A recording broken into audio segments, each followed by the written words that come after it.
All right, guys, just waiting to get back to the action here. Appreciate y'all. Thank you for hanging out here on Tim Reynolds Show.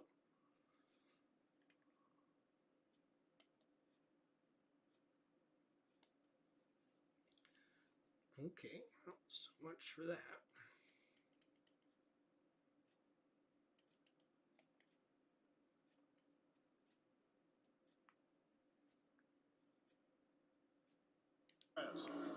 And Kyle Larson, the top 5, all of them pitted before stage 1 was over. And we see William Byron now battling right behind Ryan Blaney for that second place position. Tyler Reddick with the lead, but he is just out in front of Ryan Blaney and William Byron.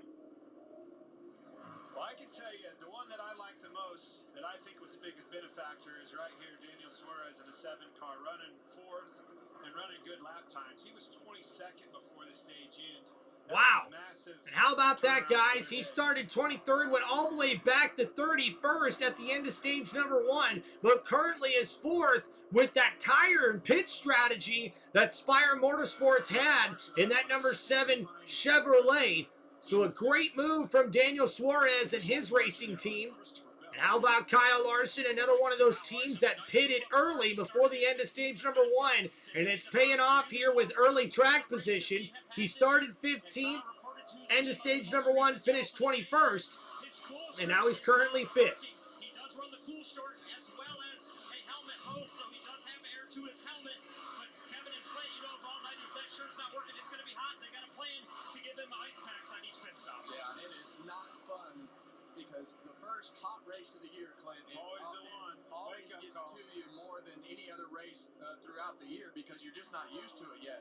So when you have that cool shirt not working and him not being able to drain it and get the water out of there, that hot water is going to sit in there and make him actually hotter.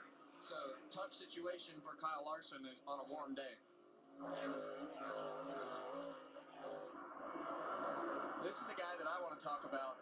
He's been really good on. So how about the number 24 Chevrolet of William Byron? He has taken his time and battled his way up towards the front. He started 10th, ended stage number 1 in that 25th position, but he's currently 3rd, battling up there with the leaders.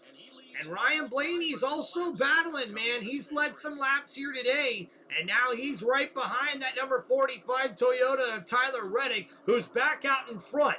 But these 3 guys could be serious contenders near the end of this race here. We've got 65 laps to go, and we've got 14 laps to go here in stage number 2. To be entered for a chance to win a VIP race weekend. Scan the QR code or visit go.com. Oh, girl. Oh, girl. This is a racetrack that has been really good to him. Finishing the top 10 every time here, and he needs something good to happen. He's had a rough couple first weeks. I think he's what, Clint? 32nd in points. Yeah, 32nd in the points, but it has not been a great start to the season for Alex Bowman, and sitting back at 19th, not living up to the expectations that they have coming into this weekend.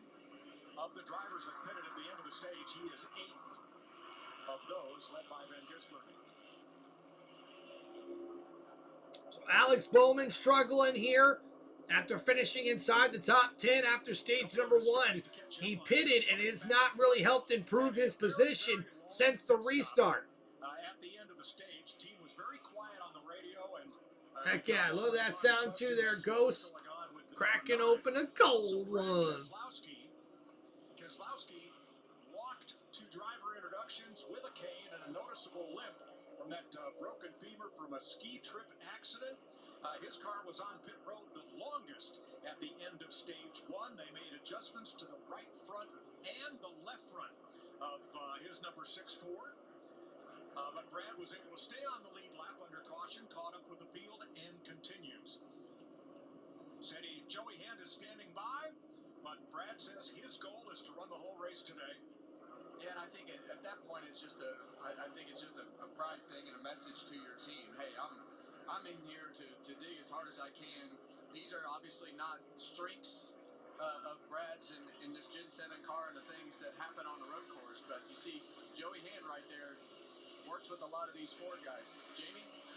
Yeah, he really does. They even worked with Lane Ritz. He won the truck race yesterday and get Joey. Now we see here, guys, Brad Keselowski still dealing with the ramifications of that surgery on his right leg, I believe it is. And that's definitely coming into play here as he tries to continue to battle it out or battle through it here in his number 6 Ford Mustang. He currently is not running very well, but trying to finish the race here. Yeah, notice he's not suited up for duty. Cheddar Bacon Burger ain't winning this one. Shh, I don't know. Cheddar Bacon Burgers sound pretty good right now, Ghost. And now Ryan Blaney trying to battle here and get up to the lead position against Tyler Reddick. And we've seen some really good action here early on, but not very many drivers have been able to make some moves here. And oh man, there's Noah Gragson, and they show that replay again and how lucky he got that he didn't end up wrecking that number 4 Mustang. All right, as we go to commercial break here, guys, thank you for hanging out on Tim Reynolds Show. Make sure you hit that like button and subscribe to the channel. Bump, bump, bump, bump. I'm gonna bump it up. Here we go. We came to get it grunk. We came to get it grunk. We came to get it on. Certified bump. We came to get it growing. Dun, dun, dun, dun, dun.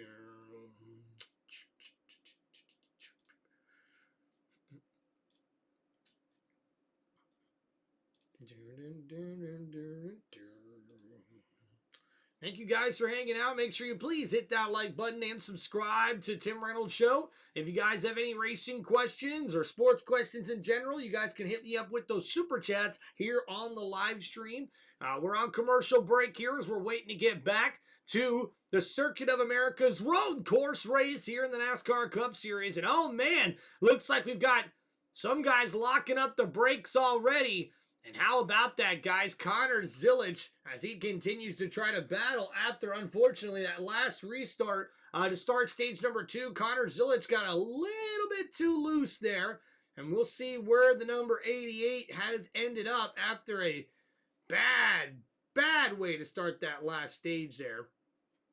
And yeah, it looks like, unfortunately, Connor Zilisch in the 31st position. He was inside the top 20 before that spin at the start of stage number 2.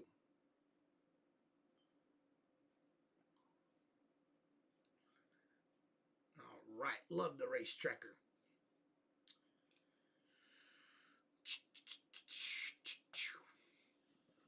And looks like Alex Bowman is under some pressure here with Kyle Busch right to his back bumper. We'll see if Kyle Busch can continue his good day here at the Circuit of Americas. He is one of the better road course racers in the NASCAR Cup Series.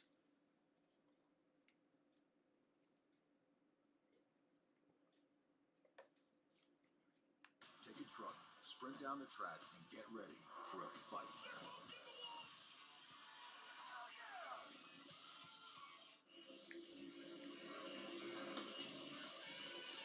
Welcome back to the Duramax Texas Grand Prix on Fox, presented by Toyota. Right outside Austin, Texas. Our aerial coverage brought to you by Goodyear. Legends aren't born, they're proven. Working lap 15 of 25 in stage 2. Tyler Reddick back in command. He's led now for a total of 11 laps. Shadowing him is Ryan Blaney. Ooh, Ghost, man. Don't threaten me with a good time, man. That sounds delicious, dude. In Gulf Shores. Hey, are you from Florida, Ghost? That's where I was born and raised, was in Florida, buddy. It's not been able to run them down quite. And we see here Kyle Larson still battling there with the number 7 Chevrolet of Daniel Suarez as he tries to get back around him for that top 4 position. Currently riding with Ty Gibbs in the number 54 Toyota Camry here for Joe Gibbs Racing. He started 9th, finished 6th at the end of stage number 1, and he's currently 10th, so holding his own here in that number 54 Toyota. A lot of finesse through this corner, Clint, right here. You hear him upshift right there at the exit of that sweeper. Really rough on the exit of this corner. Hear the car almost bouncing off the ground right there. Chasing A.J. Allmendinger, one of NASCAR's best road racers. And he's got a gap back to Michael McDowell behind him. That's right, guys. A.J. Allmendinger has fallen back here all the way to 9th place after being just outside the top 5. But Shane Van Gisbergen continues to be one of the biggest movers here. And we see a nice move here by Chris Buescher on the inside there, taken away. Excuse me, that spot away from Cole Custer and the number 41 Chevrolet. Buescher is not your traditional road racer. Watch the hand movement as he goes both hands over to the left side of the wheel in those left turns. Has to come back for the shifter, but you know what? It works for him, and that's the important thing. Well, the thing I'm the most interested in are his feet, and it really shows you how much work that these drivers have to do. And these cars are so sensitive with the modulation of the brake. You see him going into 12 right here, and that's the typical braking style, heavy braking, and then you bleed out, and that lets the front of the car. And wow, look at the footwork here by Chris Buescher, who continues to show why he has a unique sort of style to these road course races. Thanks for giving me room as I went by.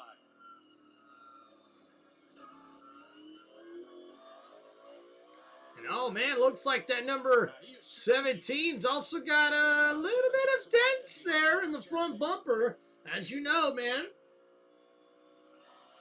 Ooh, Bama? Dude, Ghost! I've never been to Alabama. Yeah, but dude, man, I love me some barbecue, dude. Making me hungry. Now we look on here with Christopher Bell and the number 20 Toyota Camry for Joe Gibbs Racing. He's currently in 8th, inside the top 10 here, as we watch the throttle here. And wow, good footwork here by Christopher Bell. He's got a little bit of a bigger steering wheel than we've seen from Chris Buescher. So you just tap the brake, and then you just load the car back up with the throttle, tap the brake again. Same thing in each S, trying to get the car planted and then take the speed that you feel like. And you see here, Christopher Bell making a nice move here, getting to the back bumper here of Kyle Larson. And man, poor Larson, he's dropped back 2 spots, now all the way back to 7th, after he was battling with Daniel Suarez for that 4th place position. And we did hear early on that it looks like Kyle Larson could be battling heat inside that car as his cool suit is not working, which means he's not keeping cool. And ladies and gentlemen, there goes SVG on the inside of Daniel Suarez. A nice move to get around the number 7 Chevrolet. And now SVG is inside the top 4 here at the Circuit of Americas. And a nice move by Shane Van Gisbergen and that number 97 Chevrolet. And now he's just a couple of spots away from battling with the leader. And Tyler Reddick continues to lead here at COTA. He's got Ryan Blaney right behind him, but that number 45 Toyota Camry for 2311 Racing is looking very, very good here early on. And ladies and gentlemen, Tyler Reddick is looking to become the first NASCAR Cup Series driver in NASCAR history to start out the season with 3 different wins. And oh, what an aggressive move to the inside. Christopher Bell trying to get around Kyle Larson for a top 7 spot. But now because of that move, A.J. Allmendinger is now right on the tail bumper of Christopher Bell here as they go through the S's. Oh, a nice momentum there by Allmendinger. And oh, the bumper to the back of Christopher Bell. A.J. Allmendinger's on the inside of the number 20 Toyota. And here comes Ty Gibbs right behind Allmendinger. Allmendinger tries to put on a block, but here comes Gibbs on the inside of the 16 Chevrolet. And Michael McDowell makes a move to get around Christopher Bell as well. But look at the aggression here. And Ty Gibbs able to get that 54 Toyota side by side here with Allmendinger as they continue to trade some paint here going around this road course. Because those two are battling, Michael McDowell is now right behind A.J. Allmendinger and that number 71 Chevrolet. But that 16 That number 16 Chevy looks very, very fast here, folks. But, man, how about Ty Gibbs? Now starting to pull away from A.J. Allmendinger. That number 54 Toyota Camry looks very, very fast here, folks.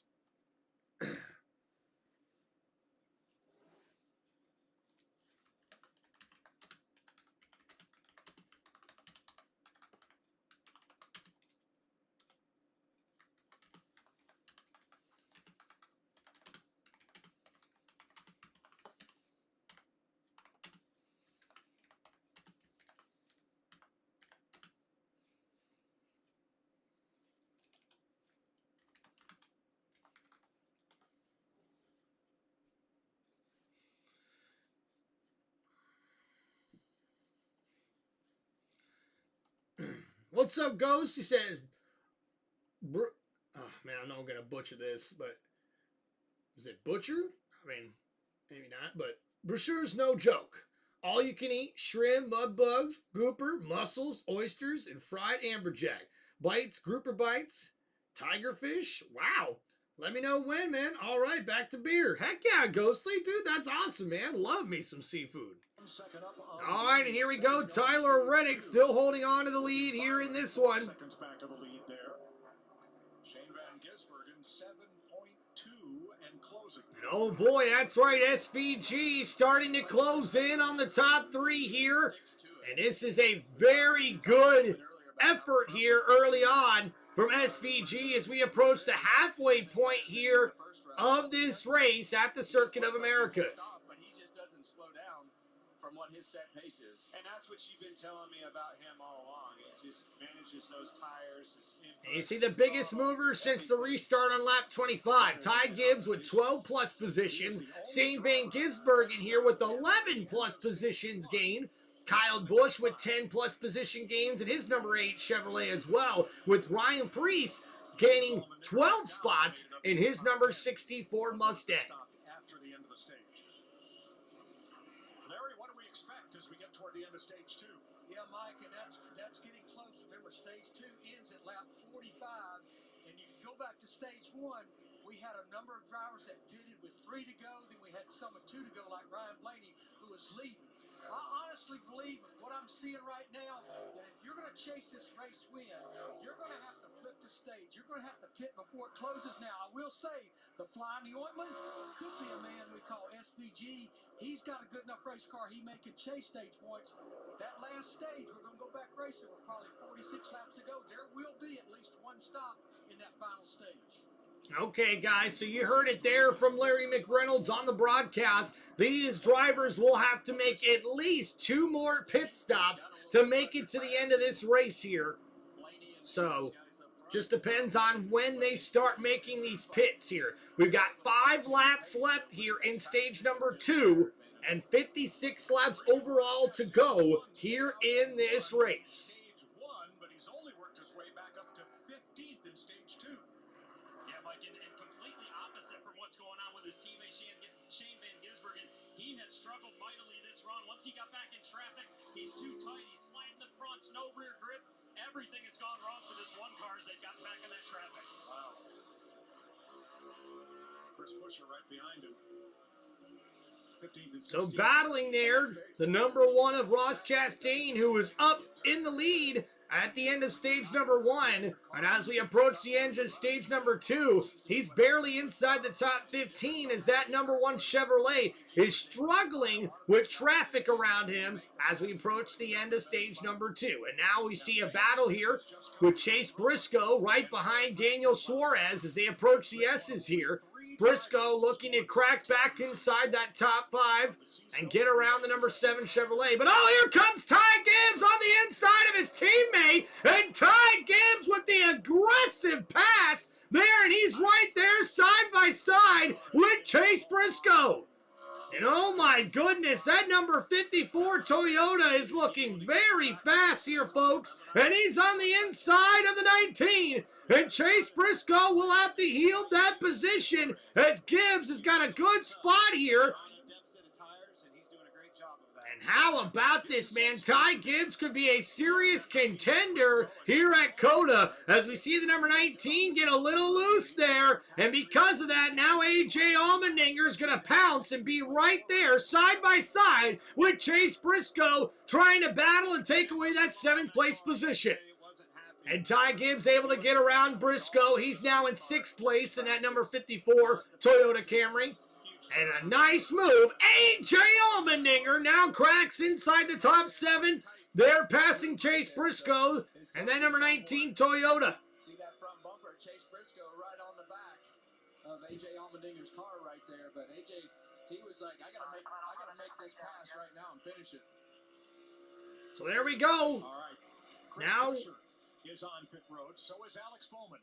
and here we go, guys. A lot of drivers starting to pit here. Chris Buescher, the driver of the number 17 Ford Mustang, one of those. And also Alex Bowman, the driver of the number 48 Chevrolet. As a lot of these drivers start to pit here with just a few laps left to go in the stage. Right now, all these guys pitting, they don't think that they can make up any track position, so they want to get it by flipping this stage. So they're pitting early before this stage ends, and then all these guys on the racetrack, except for a few of them, will probably stay out and take the points. So we saw Reddick pit at the end of stage 1. Stage 2, my bro fell off the porch. Guess you're pretty good. Hello, Harm, he's good, but cut off. Think Ty got to him. Yeah, man, I mean, Ty Gibbs right now has been one of the better movers thus far here at the Circuit of Americas. And Ty Gibbs has always been a really good road course racer. He just hasn't really been able to get it done in the Cup Series. So we'll see if he's able to get himself a really good, solid finish in this one, or maybe even be able to go up and contend for the lead. And now, speaking of Ty Gibbs, he's now side by side with Daniel Suarez as he looks to get that top 5 spot away from the number 7 Chevrolet. And a great move there. Ty Gibbs is now inside the top 10. Or excuse me, top 5. And oh no! And the number 21 of Josh Berry just spun out there, and that almost brings out a caution as we see the leader, Tyler Reddick, pit right before the end of the stage. And that will give Ryan Blaney the lead here with 2 laps to go in stage number 2. Well, thank you very much, love. Look at that, guys. Pizza! Pizza! Yeah. So, nice quick pit stop there for Tyler Reddick, who gave up the lead here. With 2 laps left to go in the stage as Ryan Blaney takes over the lead now. He's got an impressive 5-second lead over the 2nd place driver of William Byron. Oh, and no, it looks like SVG has made the pass, getting around the number 24 Chevrolet of William Byron, and now that number 97 Chevrolet is in the 2nd place position, trying to track down Ryan Blaney. Oh my goodness. Tyler Reddick leading this race is going to be a much bigger task than what it was the first time. A lot more opportunity for things to happen as this field gets more aggressive on these restarts. Just like that's right, guys. We're going to start seeing these drivers get a lot more aggressive here, especially at the end of stage number 2. That's a great point, Kevin. The further we go in this race, desperation starts setting in. Those passes, they're not near as easy as they were at start. Here they come. Yeah, they're going to come to Oh, and SVG and William Byron and Ryan Blaney, all of the leaders come in and pit. Ryan Blaney's led 11 laps today. Said he just got a little bit too tight and he was worse on So a lot of these drivers choosing to flip the stages here to try to contend for the win rather than stay out and take the stage points here. Right now, he's told the team that the car is much better this time. Just giving up a little bit too much with the right front. That's the corner he's most concerned about right now. So 9 drivers have not stopped. As Blaney exits the pit lane. And a great pit stop there by William Byron as his pit crew was able to get him out in front of SVG. A nice pit stop there for the 24 team. They came in behind SVG, but the number 97 team was not able to get that Chevrolet back out on the racetrack before the number 24 Chevrolet of William Byron. And here we go, guys. With 2 laps left to go here in stage number 2, they're going to close pit lane. And looks like only 9 cars have not pitted here before the end of stage number 2. And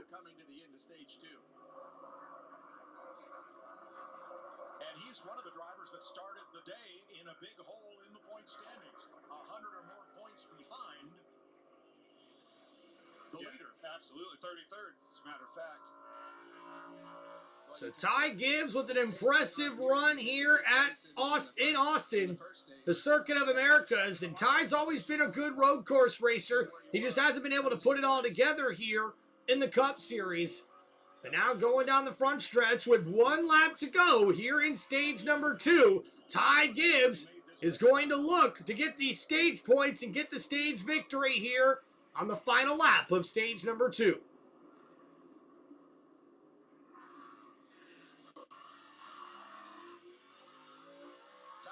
And AJ Allmendinger now in 2nd place. Daniel Suarez in 3rd place. David Gilliland in 4th place.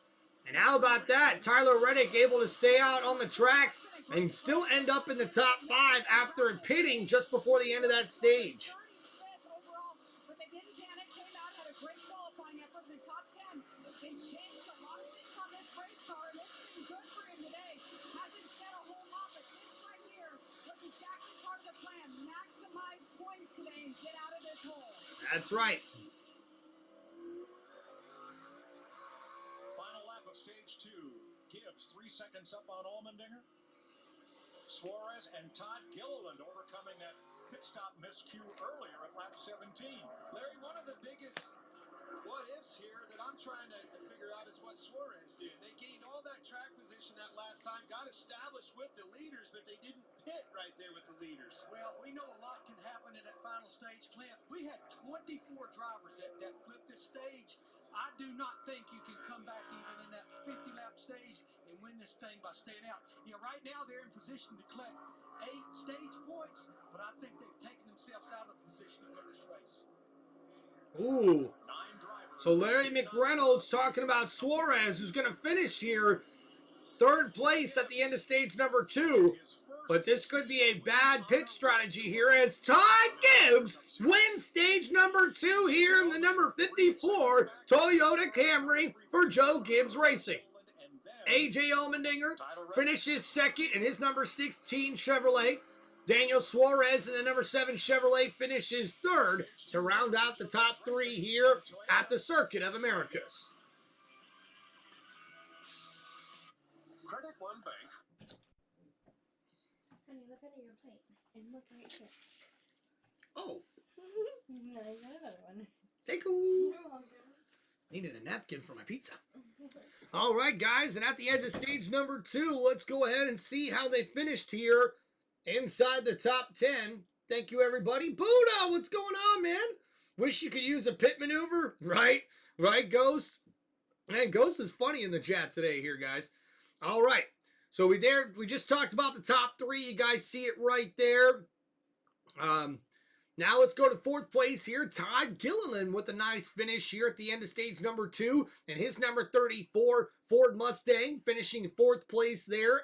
Tyler Reddick able to finish 5th after he pitted before the end of the stage. Talk about a good rotating, or a good pit stop there, and also getting right back to it as he's able to get some stage points there at the end of stage number 2 after pitting before the stage. Bubba Wallace's teammate finishes 6th in the number 23 Toyota Camry.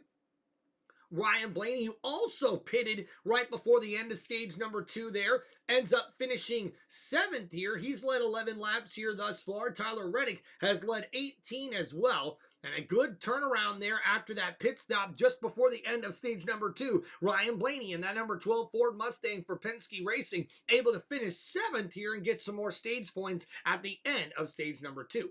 Cole Custer finishes 8th in his number 41 Chevrolet. William Byron ends up finishing 9th in his number 24 Chevrolet for Hendrick Motorsports. And Shane Van Gisbergen, he's able to finish inside the top 10 after pitting right before the end of stage number 2. And he'll get at least 1 stage point here, finishing inside the top 10 here at the end of stage number 2.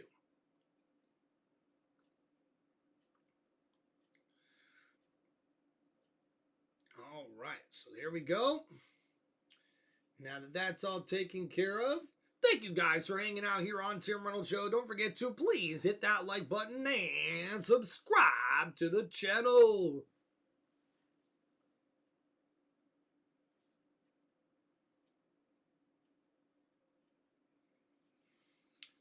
All right, not too bad here on the live stream, not too bad.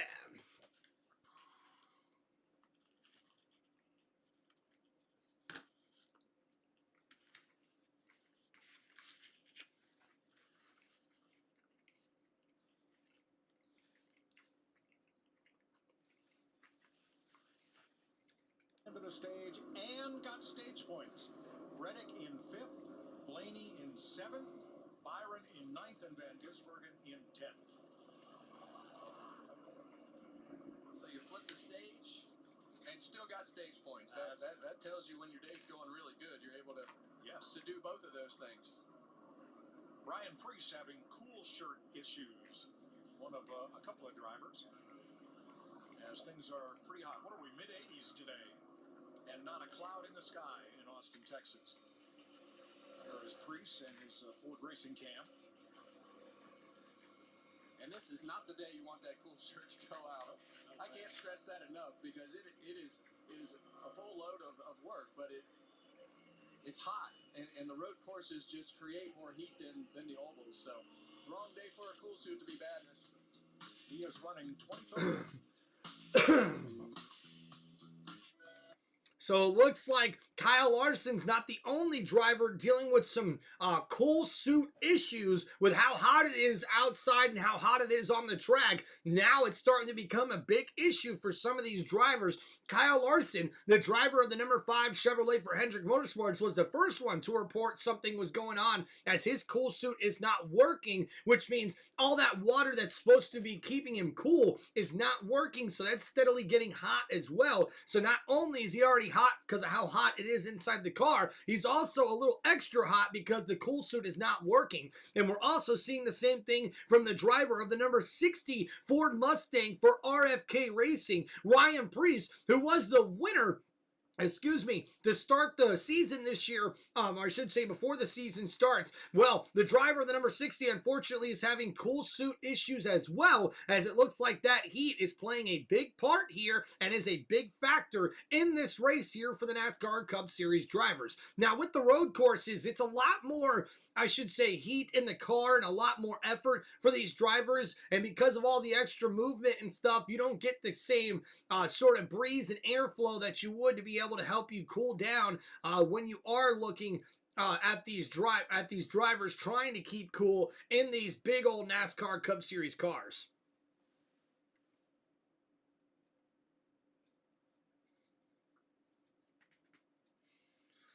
All right, thank you guys for hanging out here on Tim Reynolds Show. Don't forget to please hit that like button and subscribe to the channel. If you guys have any NASCAR questions or shout outs you'd like to make, please make sure you hit me up right here in the live stream with those super chats.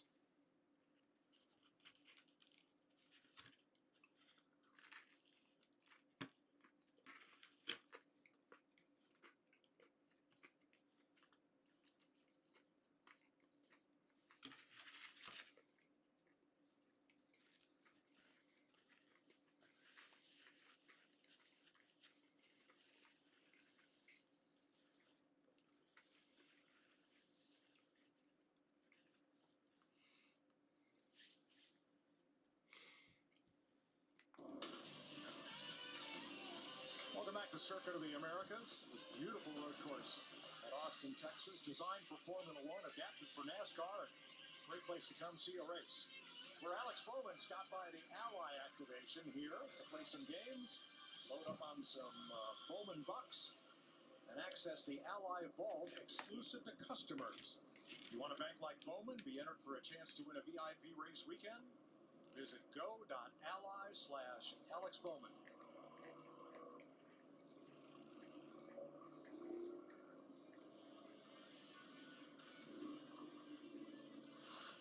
Bowman had an uncontrolled tire on his pit stop at the end of that sucks. stage number 1. Oh, bad roll, wasn't it? Just got over on the sidewall a little bit, took off into the next box. Oh, then it fell again. All right, pits will be open this time. 9 drivers did not stop prior to the end of the stage, and will need a stop here. And perhaps some of those that stopped previously will come back in. Austin Dillon is in the pit lane, has been there for quite some time. He is shiftless. The shift lever is not connected. Was running 13th before that issue. Yeah, you see the onboard right here. He's going to reach down and. They got it fixed now. But you saw him reach up and downshift. You can kind of see it in there. Okay, here we go. Here, can't shift. This was early. Watch this. Where is that thing? Whoops. Oh, there it Found is. it. That is not great, Kevin. Not great at all. All right, pit road's open, and it's a busy place. Jamie. And a big shot in the arm for Ty Gibbs and the 54 team. He said they were definitely better that run. He just wants better drive off. Great run so far here. Josh. Daniel Suarez, the initial decision was to pit when the leader did, but last minute decision to stay out at the end of that stage. He said that car is firing up well, but at the end, he's barely hanging on with those tires. Reed? Nice job getting stage points for AJ Allmendinger, but that car is tight with the nose, has no grip in the rear. His cool suit's not working. His helmet hose is blowing hot air. Wow. Youch.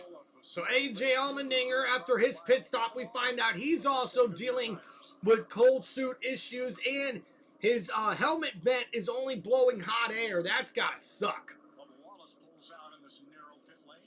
Oops. Oh. Contact with Josh Berry there. How did I get? We see Bubba Wallace there with a little contact into Josh Berry on pit lane, but that number 23 Toyota looks like it's okay. All right, thank you guys for hanging out here on the channel. Don't forget to please hit that like button and subscribe to Tim Reynolds Show.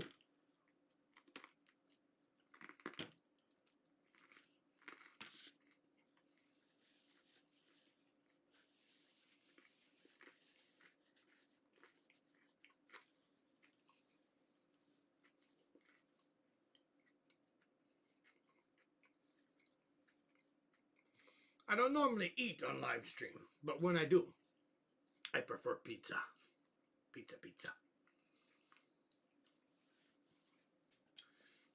All right, guys, so not too bad as we get ready to get started here at the final stage at the Circuit of America's road course here.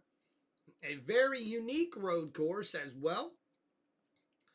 A lot of twists and turns, so we'll see who is able to come out on top.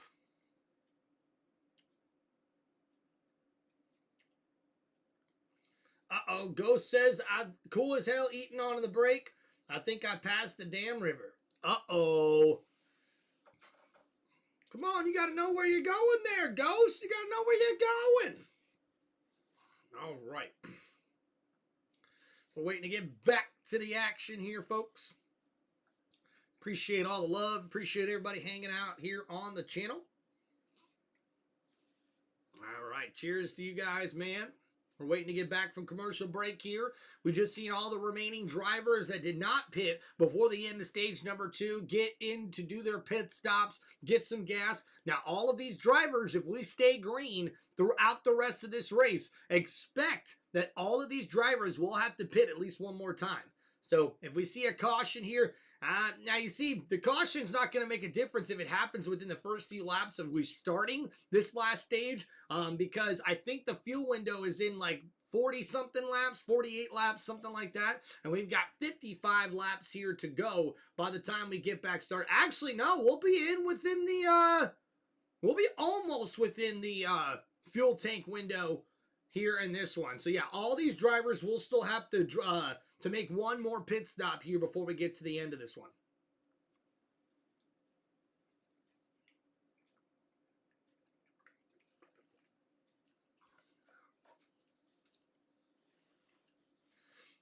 Too many 12-ounce influencers. I love that. There goes. Man, put that on a t-shirt, why don't you? Well, the two storylines coming in, and they were the two favorites. Could they keep their streaks going? Tyler Reddick, a third straight win, possibly. Shane Van Gisbergen, could he win sixth straight road course, and they both had different stories here. Reddick has led the most laps, started on the pole as far back as 24th. 16th is the furthest back. SVG has been, he's only led one lap. Yeah, I mean, it's been two different races for those guys. Obviously, Reddick starting up front and electing to flip that first stage, and SVG went on to run that out. And so Shane started so far back in the second stage, we really haven't seen those two together. Now they both flipped the stage. SVG's going to line up, within a row of Tyler. We're going to find out who's going to make the history today. On our pre-race show, you picked Tyler Reddick. Are you staying with him? I am. I can't tell as we watch these races. The drivers do such a good job of managing tires. They get out front. It's not about driving away. It's about saving as much car as you can for when you need it. It's going to get interesting now. The last driver to tie, or at least chance at the third straight to start a season. Matt Kenseth, 2009. It was at Las Vegas. He wound up 43rd. Reddick ahead of that pace. Our RV's driver picks to the booth. Let's go there to see what they think. Thanks, Chris. All right, Clint. I get to go first? Yes. Oh, you're in trouble, Kevin. Oh, boy. Folks, the first three races in NASCAR have never been won in a row. It happens today. The record's going to be broken from my guy, Kevin, Tyler Reddick. Well, my pick is so easy that I didn't need any stats from the stats guys, and they knew exactly what they normally do. Nothing. Shane Van Gisbergen. I got to jump on board the Blaney bus. He has been the fastest car in 25% of the laps run today. He's as fast as he was in practice without the fall off that other drivers are seeing late in the run. We might be in trouble. Well, it's going to be a battle. I know that. We know that. So it looks like all of the broadcasters picked different winners here. Ryan Blaney has certainly been one of the better cars here today. But if I had to put my money on somebody, man, I put my money on SVG. He's starting in the second row here as we get ready to get started with the final stage here at the Circuit of America's Road Course Race in Austin, Texas. Cars battle it out, but This is the first time we've seen it. yeah, but the wild card in this whole thing, as it is on every restart, is turn one. You just don't know what's That's right. going on. It's going to get chaotic early. You can be 4 or 5 wide, so you got to make it through turn one. What's up, end zone? Now remember, this stage is twice as long as stage 2. 50 laps in total. We're at 46 to go. So as Larry pointed out, we will have at least one pit stop somewhere during this stage. So here we go, the pace car coming off the track here as we get ready for the restart here for the final stage at COTA. Byron Van Gisbergen, 2 Chevys in row 2. And into the restart zone, here comes the green flag, and we're back racing here at the Circuit of Americas. And they stay pretty much single file until Chase Briscoe makes it 4 wide, heading into turn number 1 here. And on the inside, pushing everyone. Oh, we got some tire locking up in the back there, but we come away clean after turn number 1. But Chase Briscoe's on the inside of William Byron, and Briscoe gets around the 24 Chevrolet for the third place position as we head into the S's. Tyler Reddick holds on to the lead with Ryan Blaney right behind him. But here comes Blaney's teammate Joey Logano as he tries to make a big run, getting back up towards the front.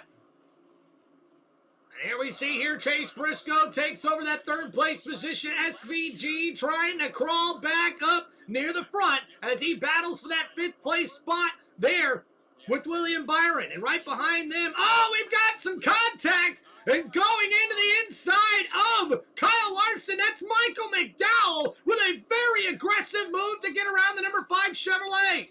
And now trying to get around, oh man, look, bumping and racing there is McDowell with pushing Christopher Bell off to the outside, and what a nice move by McDowell as he's able to get around not only Kyle Larson but also Christopher Bell, gaining 2 spots on the same lap here. And now on the inside of Christopher Bell, here comes Kyle Larson, but he doesn't have enough grip to complete the pass there.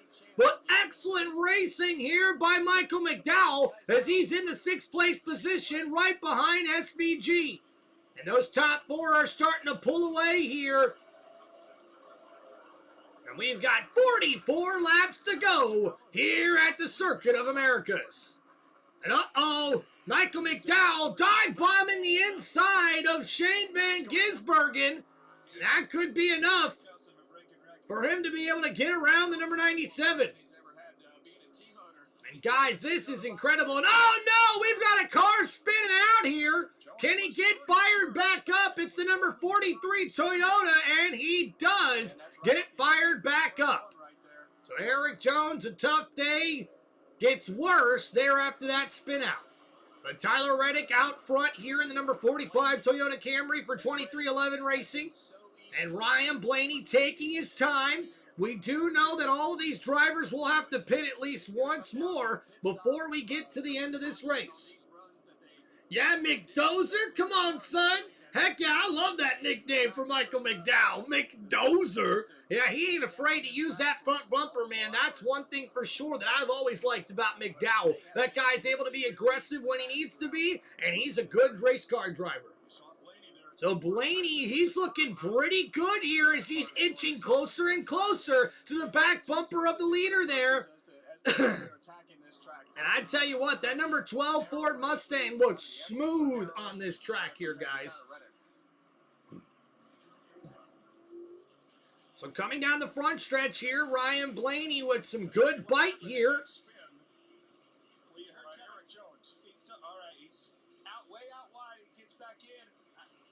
Gets into the 77. I don't know if they called him a quick clear right there or not, but he turned to left right into the door of Kosovar.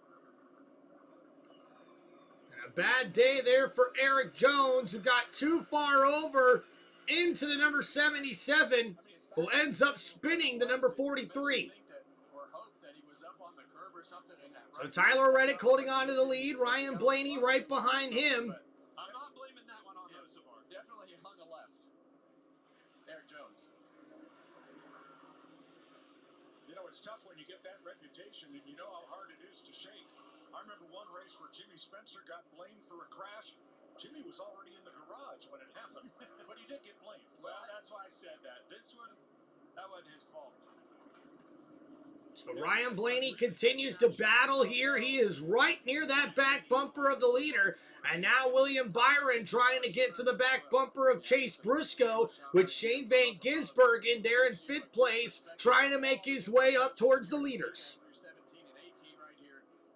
Reddick's down on the curve this time where he hasn't been. And 43 laps to go here in this one.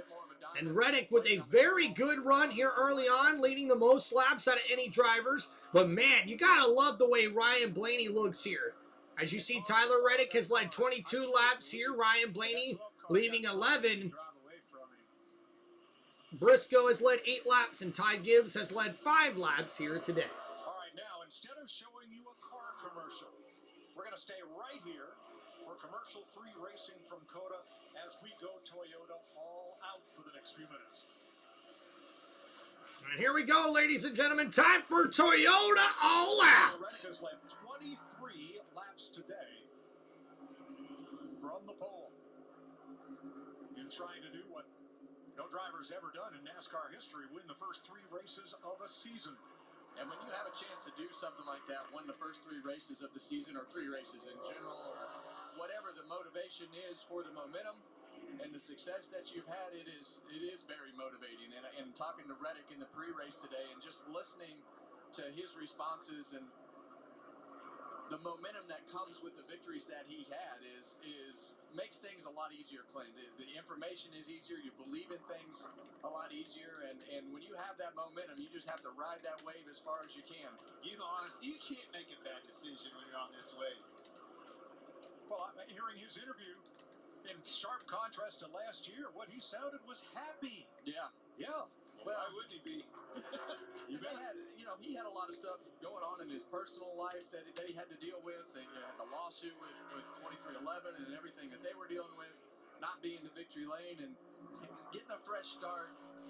Looking in the mirror and saying, okay, who do I need to have these hard conversations with, and all the things. So Tyler Reddick will continue to hold on to the lead here as we come down the front stretch, and that'll lead 41 laps to go here in this road course race here that they needed to have, and they're seeing the benefits from at COTA. And you can tell now, Ryan Blaney, oh man, he got the tire locked up a little bit there. Maybe trying to be a little aggressive to get back up towards the lead.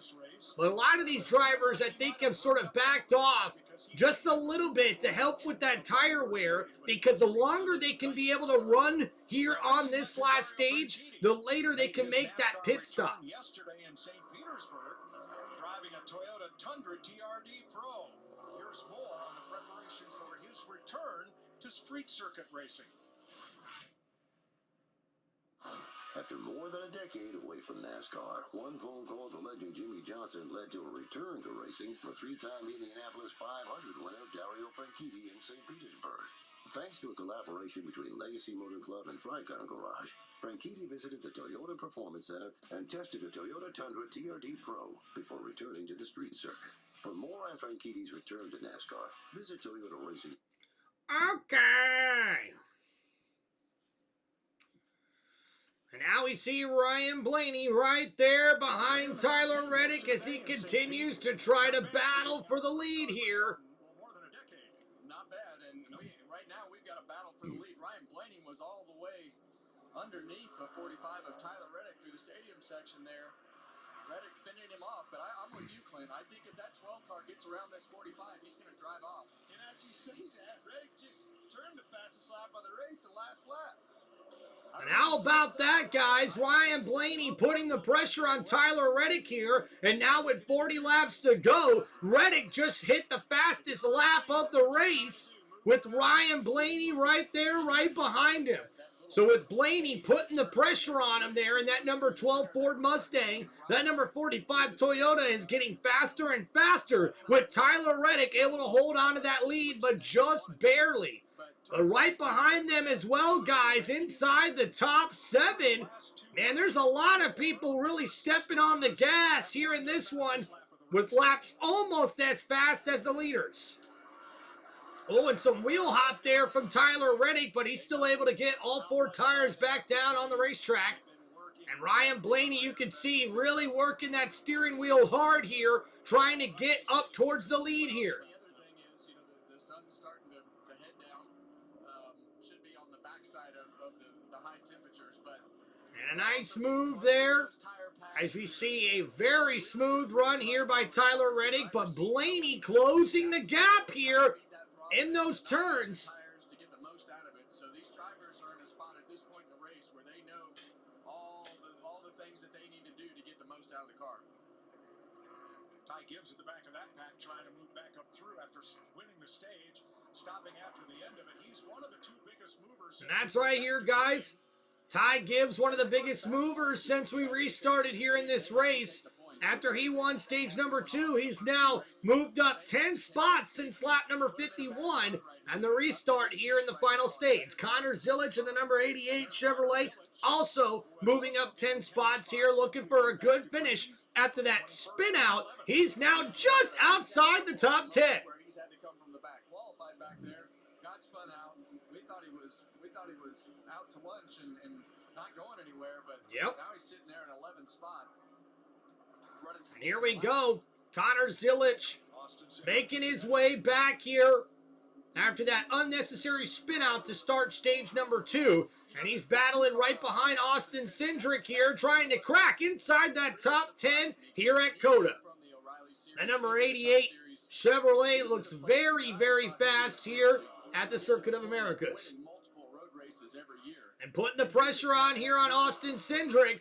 We'll have to continue to watch here as we see Connor Zilic on the inside of the number 2 Ford Mustang. And that was very courteous of Austin Cindric. He backed off a little bit to give it to Zilic, who puts his hand out of the window to thank the driver of the number 2 Mustang. And Cindric's not going to just let him walk away easy here. But you can already see there in the S's, or I should say in these next upcoming turns here, Zilic able to get a lot more drive off of the corner than the number 2 of Austin Cindric. And Kyle Busch right behind them as well, as Kyle Busch looks to get that number 8 Chevrolet inside the top 10 here at COTA.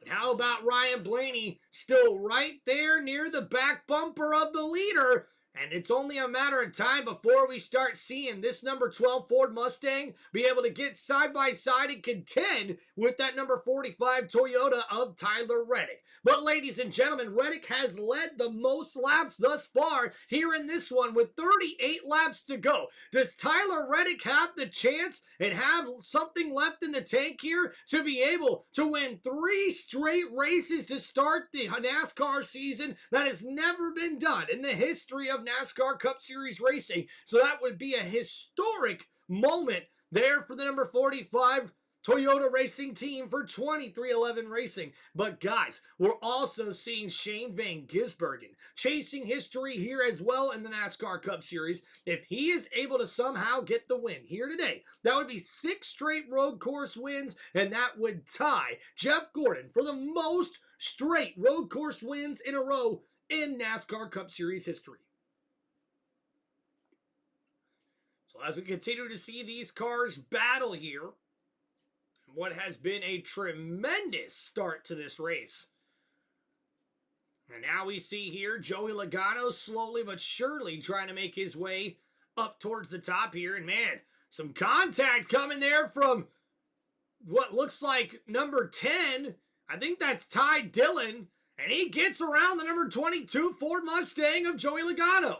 And now Logano under pressure here from Ty Gibbs. That number 54 Toyota has been strong all day long. And he's going to try to keep the pressure on the 22. And he takes the inside lane. And he's going to be able to get around Joey Logano as he takes that position away from the number 22 Ford Mustang of Joey Logano.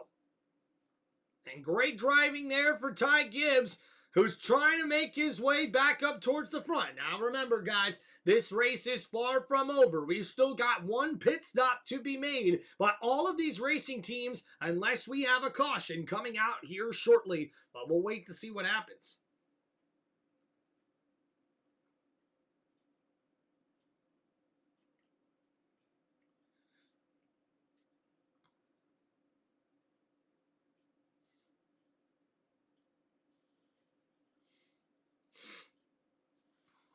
Yeah, Ty Gibbs doing really good. Probably one of his best races of the season thus far.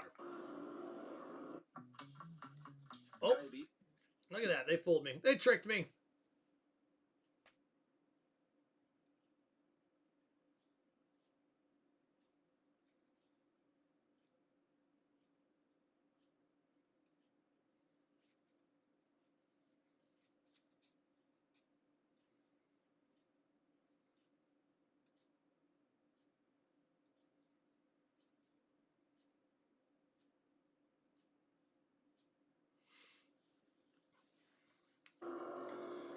Austin, Texas, things were hot and heavy. They're 7th on back.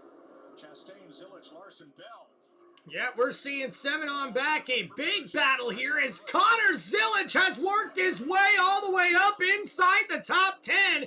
And now he's battling with Ross Chastain for the 7th place position. That number 88 Chevrolet has got some speed here, folks. I tell you what, I'm liking this right now by Connor Zilich, man. And now, unfortunately, there for Kyle Larson. He continues to lose spots here as Larson dive bombs the inside, gets the bumper into the back of Christopher Bell. There's contact at the exit of turn number 1. Then somehow Christopher Bell holds on to that number 9th place position. Wow. To try to throw that thing back in there. Those two have been like a magnet to one another all race. They've been banging on each other. Can't get away from one another. 37 drivers started, all still running, all on the lead lap. And Kyle Larson right there trying to get back to that back bumper of the number 20 Toyota. There as we see Christopher Bell trying to pull away from Kyle Larson. And Larson able to get deep into that corner there, right to the back bumper. And oh my goodness, Connor Zilich has been able to get around Ross Chastain, and he'll now take over that 7th place position here in this one. Oh, and a nice move on the inside by Larson. Oh, contact! He puts the bumper into the door of the number 20 Toyota. And now with that move, Kyle Larson looking to take away that 9th place spot away from Christopher Bell.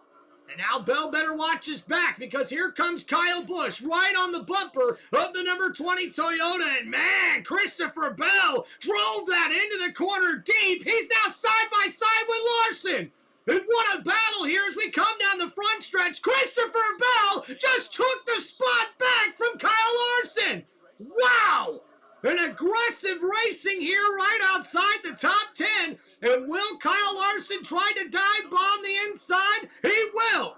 And Christopher Bell lets him have it as we see Larson will take back that 9th place position. But here comes Kyle Busch. Busch around the number 20 will take away that top 10 spot from Christopher Bell.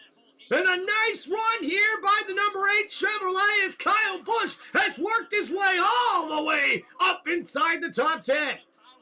So a very nice run here. And oh, dive bombing the inside of the 20. It's Austin Cindric. And a nice aggressive move does not pay off for the number 2 Ford Mustang. And now he's under pressure. Ryan Preece bumping, putting the wheel into the freaking door of the number 2. And Ryan Preece will take away that spot there in the 11th place position from Austin Cindric. Oh, yeah, baby. Come enjoy the race with us. Let's go, Riddick. Heck yeah, baby. We got a new member here, Ghost Honor 5, here with saying COTA is sick and he loves it. He also said that there's a big old barbecue or seafood extravaganza where he's at in Bama if we ever want to visit and get fed. I'm like, don't threaten me with a good time. You kidding me? I love me some barbecue. Talking about all that big cookout thing you were doing the other day? Or something like that? All right, guys, so race summary here after 60 laps. The leader is Tyler Reddick. We've had 7 different leaders and 10 different lead changes. 37 cars on the lead lap. Only 2 cautions thus far. Those have been at the end of each of the stages here. And only 7 caution laps thus far. Ross Chastain was the winner of stage number 1, and Ty Gibbs was the winner of stage number 2. So that's your race recap here, but Tyler Reddick has led the most laps here thus far. That number 45 Toyota has been very strong here throughout the day in COTA. But Ryan Blaney is right behind him in the number 12 Ford Mustang. He's looking like he's just trying to be patient here because these cars still have to make one more pit stop here before we get to the end of this race with 34 laps to go here at the Circuit of Americas. I really hope he wins. Who? Reddick. Really? You want him to make history? Yeah. Yeah, hey, no drivers ever won 3 straight to start the NASCAR season, so that would definitely be history. Let's go. I'm making history. Or watching history. Whatever. Plus, that's about what we ran in stage 1 and stage 2. Would you take a little bit of a chance right here if you were the 12 car? Because unless Tyler, at this point, it doesn't look like he's going to pass him unless he makes a big mistake. I think if I'm, Jonathan Hassler, I want to try to jump that 45 car and come early. If I see that 45 coming, I'm going to be right on his heels. Kevin, as close as they are to one another, though, it comes down to the performance of the driver, the crew chief, or the crew, everybody in the pits. That one's slow on the Oh, yeah, Ghost, we got baby girl here. Hello.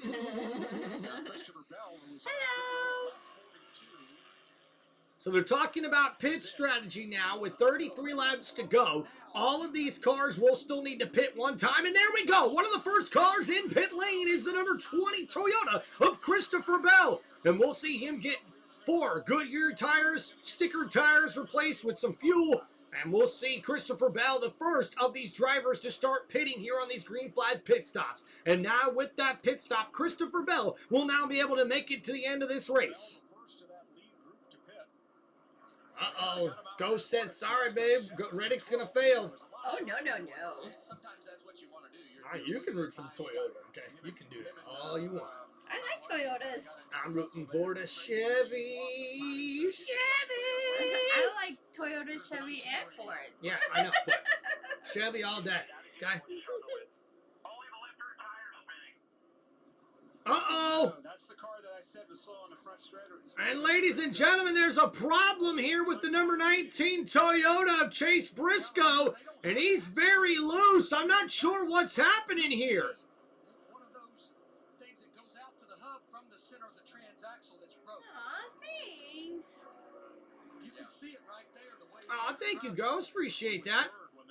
And guys, unfortunately, Chase Briscoe looks like his day could be done. He's going to have to pit here. There is something wrong with his car. And could possibly be a transmission issue. And he had a solid day. Great start to the race. Kind of wow. But now he's got big problems. And here comes Chase Briscoe. He's going to pit. And you got to hope they're going to be able to figure out what is wrong with that number 19 Toyota. This is not a good sign here for Chase Briscoe, who's been having a good day thus far.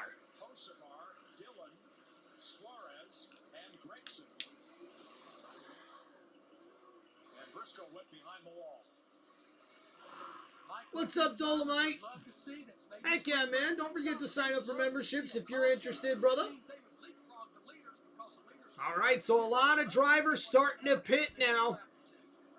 Ty Gibbs just finished his pit stop, and here comes. No, maybe. Toyota was the issue.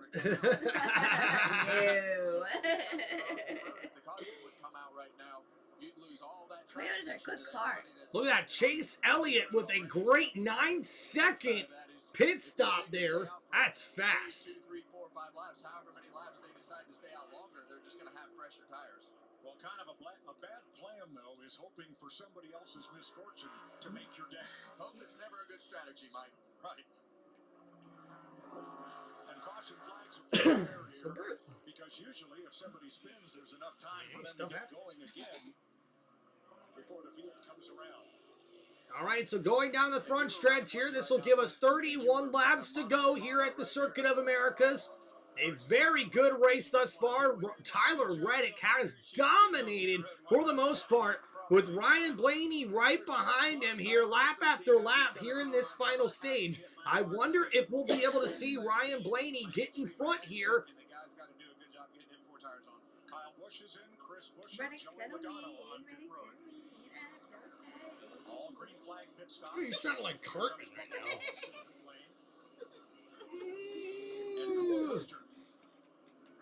Big stretch. Oh, yeah. A couple times today about these leaders, and I'm thinking to myself right now, Tyler Reddick starting to pull away, got himself a little bit of gap, and then it shrinks back up. So that's really been kind of been the ebb and flow of the cars. You are terrible. Good So we're still waiting to see when the leaders are going to start coming into pit. And they could take their time here. Reddick has been a full second faster on each stop today than Blaney's number 12 crew. There's Riley Herbst. He's up into the top 20. Restarted 32nd. Has worked his way up to 17th place as you watch for our Monster Energy can. Knowing your pit crew is having a little bit of a difficulty, that probably will maybe I want to come in a little bit early, right? At short pitting, would you think? I think that if you're on the side of questioning anything like that, you want to be the first one to pit, because we saw earlier how big of an advantage that Tyler Reddick had when he pitted that 1 lap sooner.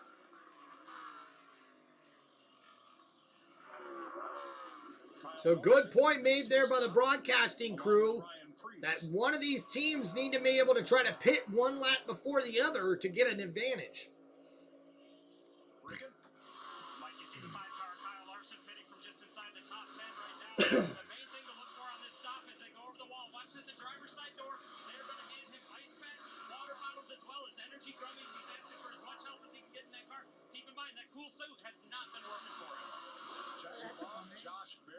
Yeah, there's been at least 3 or 4 guys that the cold suit's not working for him, which means it's just hot. Really, really hot inside the car.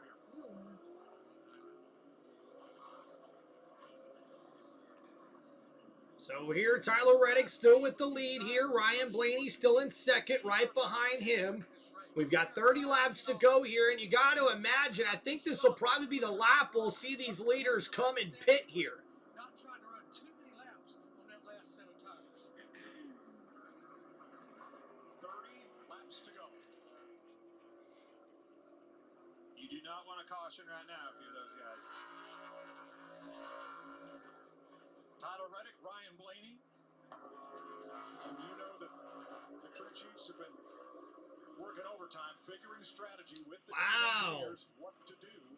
Ghost Device says, I handle a meat market, 2-inch thick ribeyes on the menu for y'all. Woo! That's making my mouth water. Like some ribeyes. Thank you. Appreciate you, Ghost. You're awesome, bro. Pit crew has been ready for about the last 3 laps. The only thing they've really talked about is the right front. Ryan asked the team to check it out, thought maybe he had an issue. They think it looks okay, but they'll take a hard look at that when it comes down pit road next time. So Tyler Reddick now extending that lead just slightly over Ryan Blaney as we head through the S's here. Has picked it up. That last lap, he was 0.4 of a second faster than Blaney. Yeah, when they told him to go, he has definitely pushed the button. But the guy that is the fastest car on the racetrack is Connor Zilic. And two things that they don't want right now, or there's two reasons they don't want. Ooh, and that's right, ladies and gentlemen. Connor Zilic has made his way up inside the top 5. The number 88 Chevrolet has made his presence known. He's been the fastest car on the track over the last few laps. And now right behind the number 24 Chevrolet of William Byron, as we see Connor Zilic is slowly working his way up towards the front. Now, I imagine when you see him and SVG pit for the last time, these two are definitely going to be able to go contend for the lead here at the end of this race with 29 laps to go here at the Circuit of Americas. Have I had a rookie before? Yeah, I think so. It's a little fattier of a piece, though. Understand where he's at with his car, but Jamie, you got some more?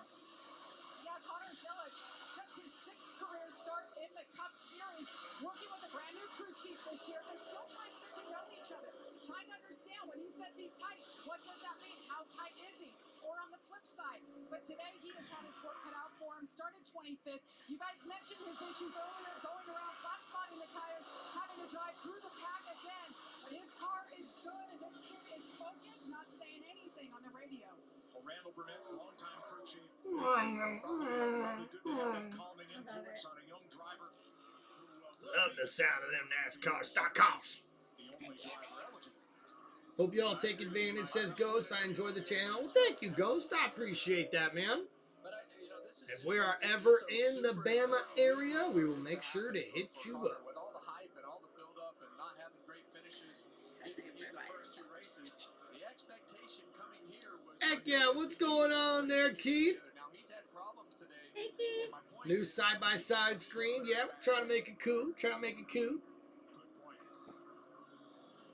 So Connor Zilic now on the back bumper here of William Byron. It's only going to be a matter of time before the number 88 is able to get around William Byron here. And how about Connor Zilic's bio? Born in 2006 in Mooresville, North Carolina. And he has raced in 3 different series? No, 6 different series. Holy crap. This kid's freaking born to be a car driver. Keelan and Connor and Brick Cruz all raced go-karts together, so those kids stuck out like a sore thumb, and luckily we were fortunate to be able to help them and direct them in the path of NASCAR, and here they are at the top levels of the sport. What's up, Keith? 27 to go, and Tyler Reddick has I said hi. I thought he said hi to me. Blaney by 1.6 Hi, Keith, again. from our aerial coverage. I was saying in the chat. Tried, Hi, tested, chat. Hi, everybody. You go in the chat. Oh, go in the chat. Really good last lap around for Reddick. You can see him gapping in the 12 car right there.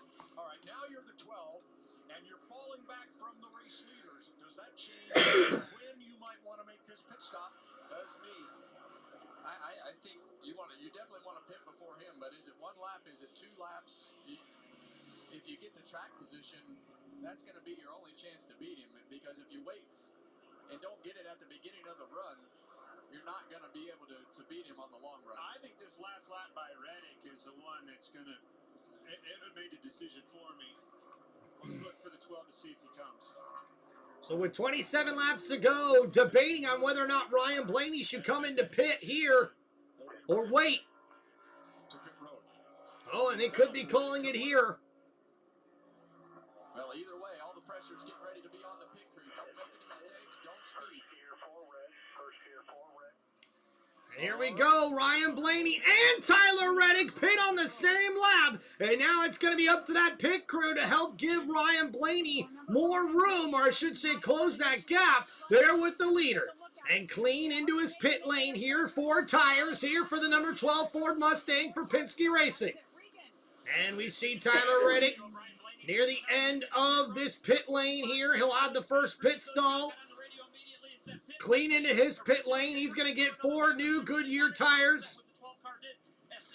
And the 12 car Ryan Blaney making his way down pit lane. Tyler Reddick right there. Will he be able to beat him? And oh my goodness! Just barely did Tyler Reddick beat the number 12 off of the pit there, but Blaney's got a chance. He's right there on Tyler Reddick as they come out of pit lane, and this is the opportunity Blaney was looking for. His pit crew was able to close that gap, and now it's up to him to get that number 12 Ford Mustang around the number 45 Toyota of Tyler Reddick. But Tyler Reddick has been dominant throughout this race.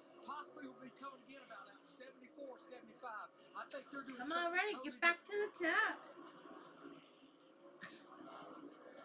Now, who's the new leader? Shane Van Gisbergen. That's right, guys. The new leader now is Shane Van Gisbergen in that number 97 Chevrolet.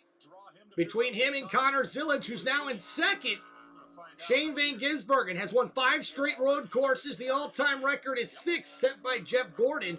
And he'll try to tie that record here today. And he's going to pit here on this lap. Here comes SVG. With 25 laps to go, he'll give up the lead, I believe, to Connor Zillage, unless he's going to come in and pit as well. Nope, he doesn't stay on the racetrack. He's on pit road as well. Regan. Well, Mike, as you see the 97 coming all the way down to the far end of pit road right now. On the radio, it's been struggles with the rear lateral grip all day long. In particular, this last run, though, said I just don't have as much as I need, especially early on in the runs. So SVG with a clean pit stop here, hoping to get some time made up on the leaders. 4 tires, packet full of fuel, and he's out.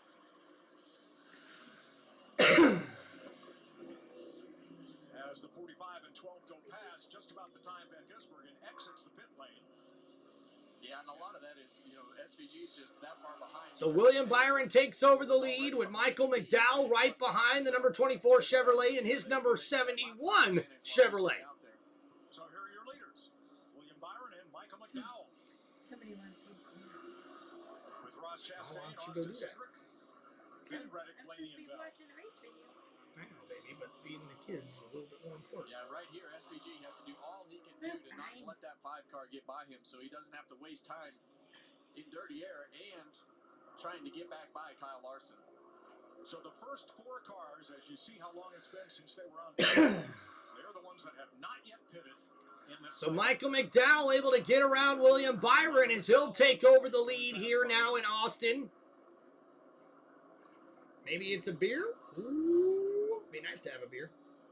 Larry, if you're one of these 4, how long would you want to run this out? Well, what we're hearing is thinking about William Byron. He's hitting pit road right now. This is exactly what Rudy Fugle had told him a few laps ago. We're going to go to lap 70 or 71. We're on lap 71. Now, Michael McDowell. So William Byron and Ross Chastain head into the pit lane. This year, staying out when everybody pitted and hoping to capitalize. Regan? Well, as William Byron comes down pit road, it's been a number of different things so far this run for him. Took off really good, liked how the car was initially. Started to lose the rears, then started to lose the front tires on that 24 car. Chastain and Cedric in as well. So only McDowell is still out there without yet making this pit stop. Let's get the radio of Michael McDowell and Travis Peterson.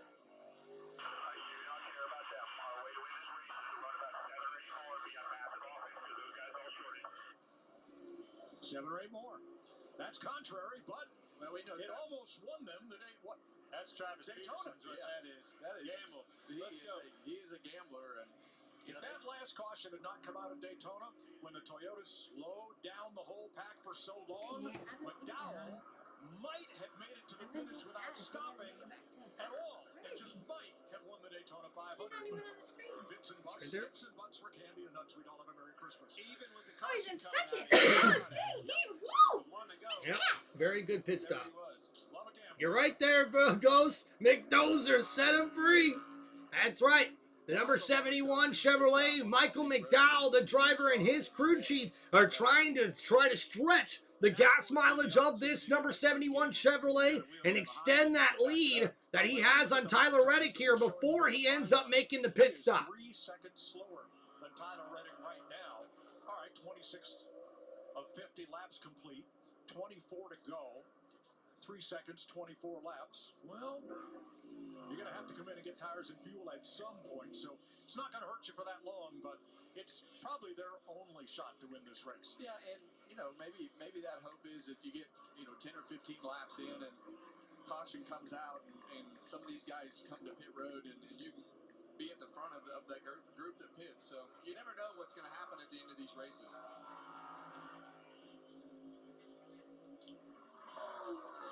These two are just exactly like they have been all day, Mike. They just... That's right, guys. Tyler Reddick still out in front of Ryan Blaney here in the second and third place position. Blaney's right there, man, but just cannot seem to get the speed that he needs to get around Tyler Reddick here in this race. Cycle their way forward as this goes along. Michael McDowell with a long run strategy is out in front of COTA with 23 laps to go. Reddick better win. Or the one who's going to beat the record on road races. Who's that? SVG. Oh. Shane Van Gisbergen. Like, I don't want Reddick to win, but, that'd be cool, too. It would be. All right, see you in a little bit. Okay. All right, guys, so as we're here on a little commercial break, we've got 23 laps to go here in this NASCAR Cup Series race at COTA, our first road course race of the season. We did see Ross Chastain as the winner of the first stage in his number 1 Chevrolet. And then we also seen Ty Gibbs, the winner of stage 2 in his number 54 Toyota Camry. And right now, with 22 laps to go here in the final stage, Michael McDowell has the lead, but he has yet to pit thus far. So he will have to come in for gas and tires eventually. But right now, the number 71 Chevrolet has the lead over Tyler Reddick, who has been dominant, leading the most laps here at COTA in his number 45 Toyota Camry, and Ryan Blaney, who's led a few laps here thus far, but he's been battling right behind the leader Tyler Reddick throughout most of this race. He is third currently in the number 12 Ford Mustang for Penske Racing. Now, both Tyler Reddick and Ryan Blaney have already pitted. As a matter of fact, all cars have now already been to the pit lane here in this one. Van Gisberg, what's going on, Ty? Sonny, how we doing, man? Good evening, too. Hope you're having a good day. Sonny, we're having a pretty good day, man. Pretty good day. Ty says, who's leading? Right now, it's Michael McDowell leading in the number 71 Chevrolet. And Ghost says, could use my taser right now. All right, thank you guys for hanging out here on Tim Reynolds Show. And Michael McDowell and his crew chief trying to make this sort of gutsy call here and try to stretch out this gas run, this long run here for the number 71, hoping to possibly pit with a few laps left to have better tires than the leader does and be able to come right out to contend for the leading spot after a very quick, hopefully a very quick pit stop for the number 71 team.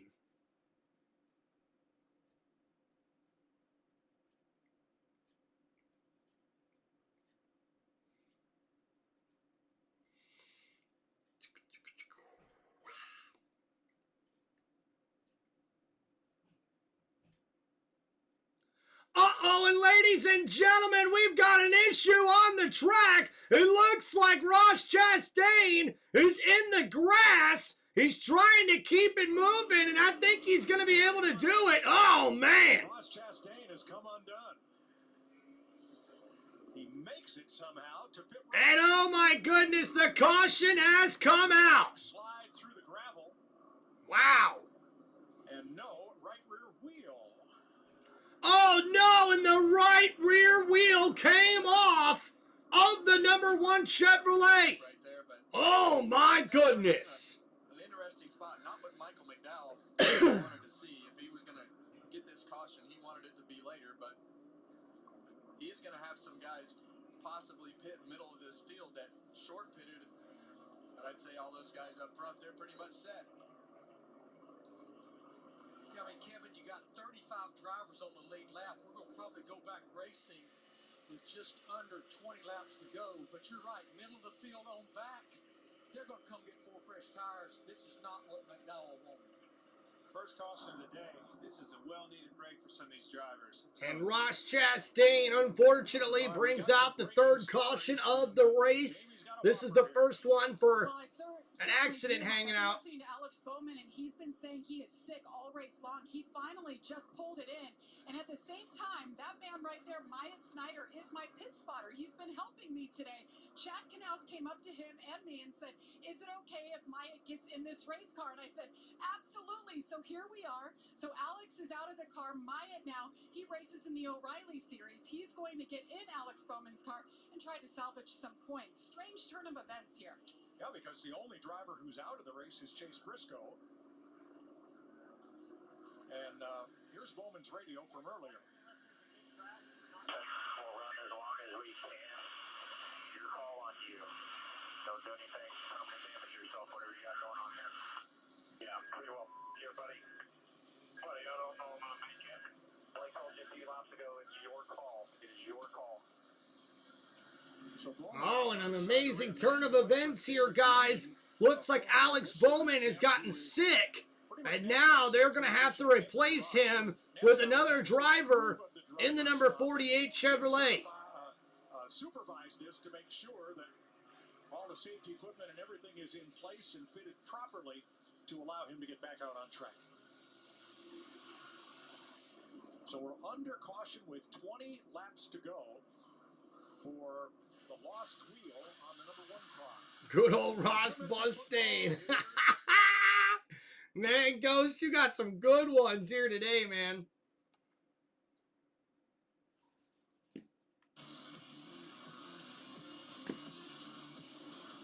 Larry, is this a caution that race leader Michael McDowell wanted to see or not? Absolutely not, because again, as I mentioned, Mike, 35 drivers on the lead lap, basically the whole field, they've got to pit. And I feel like a number of drivers, with that many drivers on the lead lap, at the front are going to stay out. Middle of the field on back, probably come get 4 fresh tires.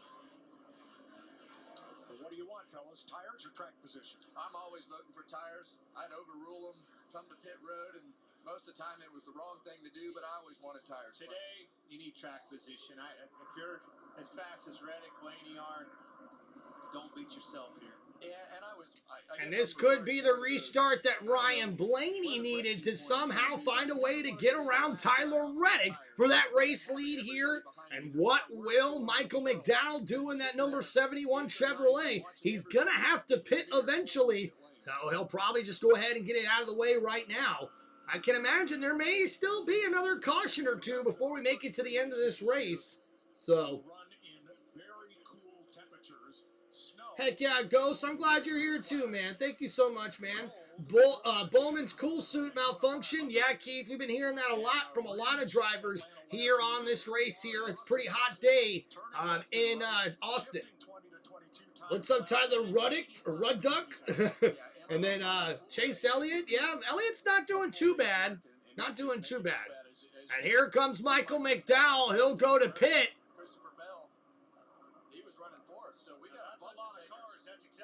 Kevin, from 4th on back. Puts pressure on those leaders. Remember, the 20 had pitted way early. Josh. Well, that's right. The 20 had short pitted this stage, coming in for the 2nd time in stage number 3. Told the team the longevity of this car was much better on that last run, but said he's still tight in the right turns, loose in the left So good, clean pit stop here by Christopher Bell, who brought in most of the leaders here. I should say most of the middle of the pack. A lot of drivers did stay out. But we've got a lot of cars that pitted as well to get 4 fresh Goodyear tires. All right, we'll sort this out for you when we come back. 19 laps to go in Austin. And that's right. I've been down. I've been good. Dallas, Texas. Hollywood. I ain't asking for much. Said, Lord, take me downtown. I've been looking for some touch.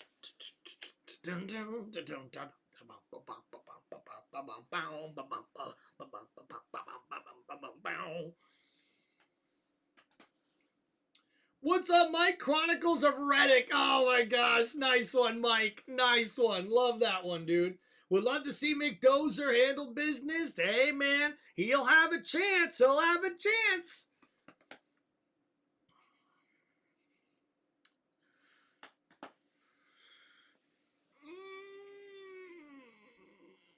Hey, baby!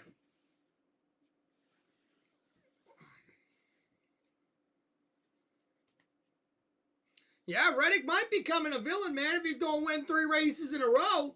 I mean, come on. Ain't a better way to become a villain in NASCAR, man. You just keep winning and everyone hates you. Jimmy Johnson knows what that's like.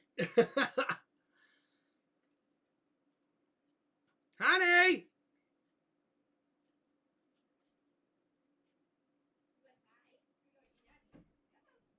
Honey! What's that? Take over, please. I gotta go to the bathroom. Will you give the dog his nummy? Sure. I gotta make it back. Hurry back. Yeah, exactly. I just asked him if he wanted his nummy. Whoa! Hello! What? Oh, the TV? It's commercial break.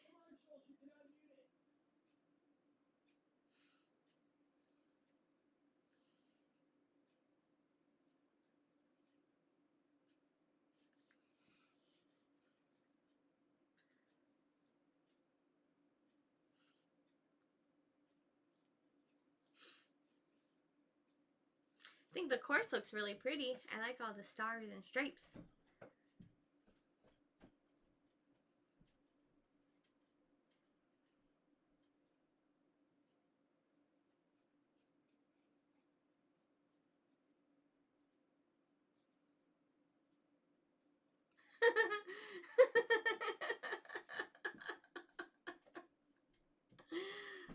That's funny. Whoa, what was that?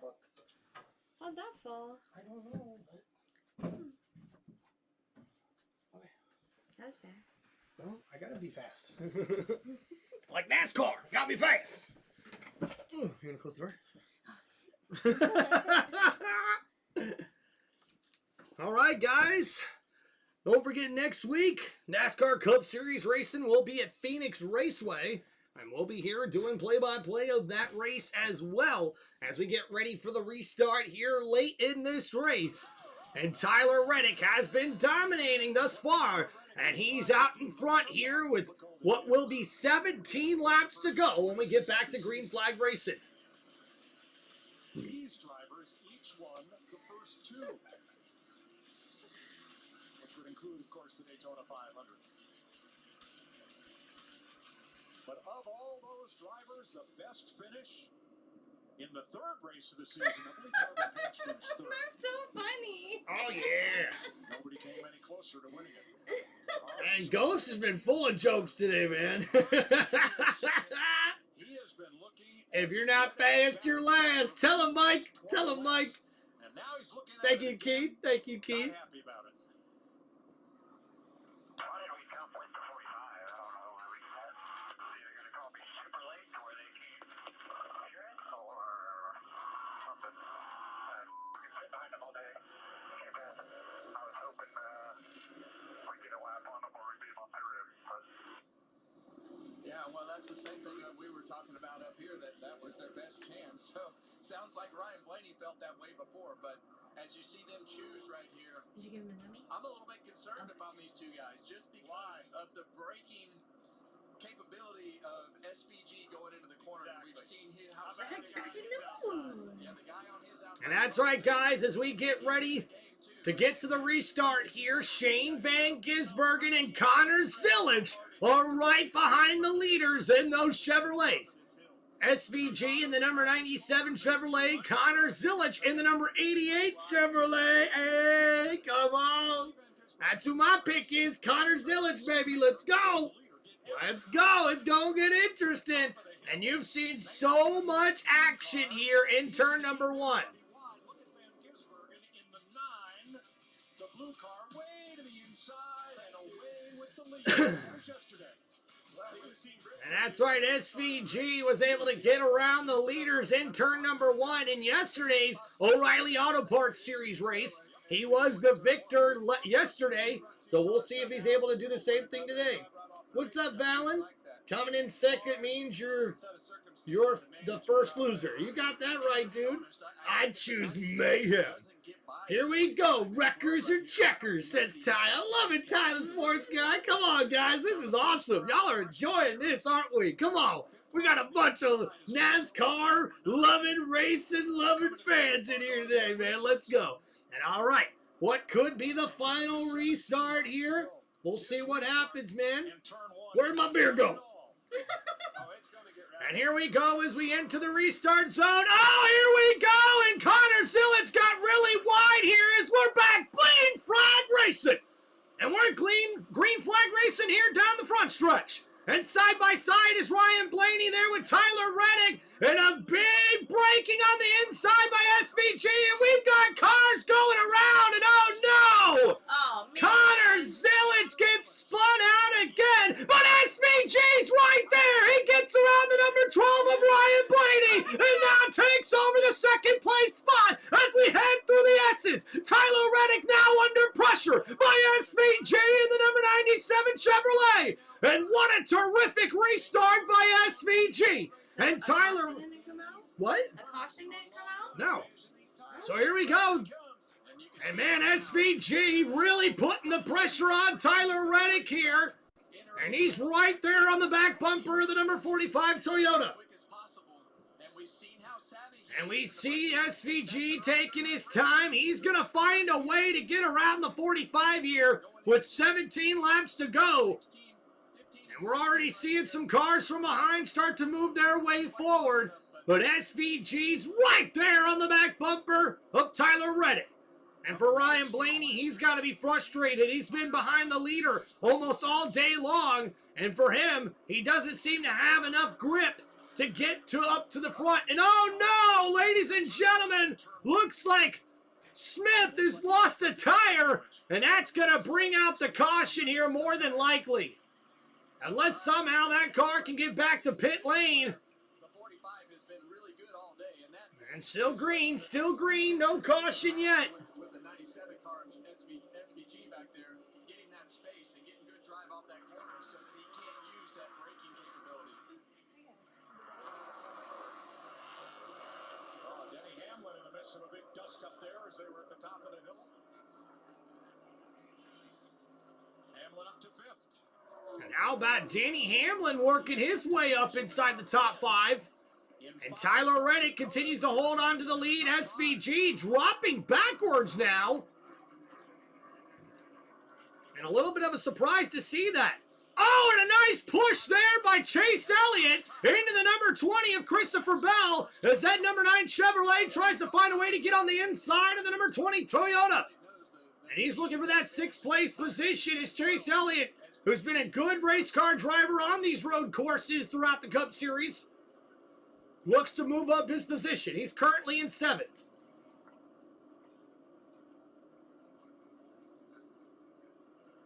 So we are still under green. Looks like Zane Smith was able to limp that car back to pit lane on only 3 tires. That was pretty unique to see. Thought for sure we'd have the caution flag coming out here. And oh man, how about Michael McDowell? Ladies and gentlemen, he's worked his way up all the way back inside the top 10 here already as we see the chaos here in turn number 1. Poor Connor Zilic, man. He gets turned around along with, I believe that's Ross Chastain. But man, that's tough. But watch the 11 get in the 24, turns him right into Cindric, into Zane Smith, boom. And no, actually, that was Zane Smith who lost the tire, who got into the side of Connor Zilich. And you got to imagine Connor's got to be pissed off, man. He was the fourth of 5 cars up to the right of the initial contact. And he had a tire, that's the tire down and wide right there, Kevin. I've been in a few of those in a turn 1. Have you been in 2 of them the same race? Uh-oh, and Austin Cindric heading to the pits here. Looks like he's dealing with maybe a loose tire or something. And Tyler Reddick still with the lead here as SVG tries to close that gap. He's within a half a second of the leader. Right there, we've heard him talk about lateral grip all day, but he is driving the heck out of that thing right now and just doesn't quite have the pace. If it's going to happen, it's just going to come from manhandling that car, making it do things that it doesn't want to do. I'm with you, but just doesn't have 45 car. It's got so much pace. On in the last lap. Every time when he's had to today, Tyler Reddick has answered the call and been able to drive away, first from Ryan Blaney and now from SVG. Larry Mack? Yeah, Mike, 4 races with the Gen 7 car here, 2022 to 2025. Average of the last caution, actually 13 laps to go, which would be about 2 laps from now. But with that said, we've had late race cautions because in those 4 races, 2 overtime finishes. So we're going to see what's in store here. With 14 laps to go, Tyler Reddick still holding on to the lead here. He's been dominant here today. SVG not really making up much ground right now on Tyler Reddick. As a matter of fact, Ryan Blaney is still battling there right behind that back bumper of the number 97 Chevrolet.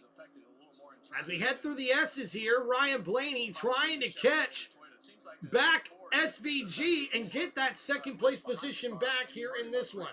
Just talk about not being able to do anything right behind him. Well, here's the Hornet's Nest. And there's been a good bit of contact in this group as teammates there side by side. Busher and Priest. So a lot of people near the back of the pack battling for position here. Yeah, well, the further you get back, the harder it is to race. Yeah. Custer right behind him. Logano, we've not said his name hardly at all today. And Jesse Love for Richard Childress there with Kyle Busch. You get back here, Clint, your car's not handling good. You got people that are also driving cars that aren't handling good, that are not having a good day. You run into more people, you get run into more. You're mad. It's a frustrating day when you're back here. This is where Larry's trend happens, right here. That's right. You know, at the back of this group is Brad Keselowski, and Brad has gutted it out today. He has not run in the back. There he is, the green car, behind Jesse Love and Kyle Busch. He's going to get himself a top 25 finish out of this, and still recovering from that broken leg. Attaboy. Oh, and Jesse Love gets loose and gets into the side of Chris Buescher. And Buescher tries to get things rolling here, and he will. And even though the 17 got pushed and loose there, as he almost spins out, he gets that car back rolling here, and we stay green with 12 laps to go. Or 13, it looks like, here to go. Jesse Love, the young driver from the O'Reilly series, driving the number 33 Chevrolet for RCR, got into the side door there of the number 17 Ford Mustang, and he's not going to be happy about that.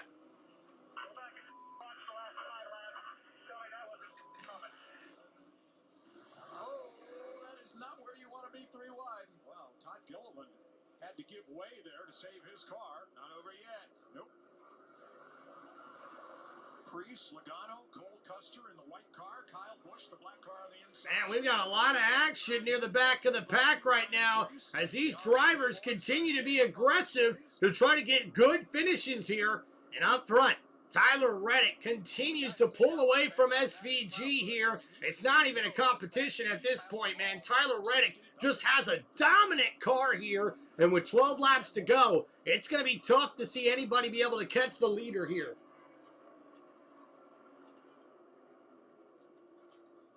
Chris Buescher got the worst of it in this one.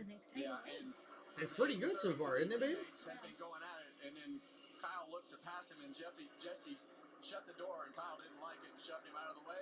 And unfortunately, Chris Buescher was right there. And got spun out.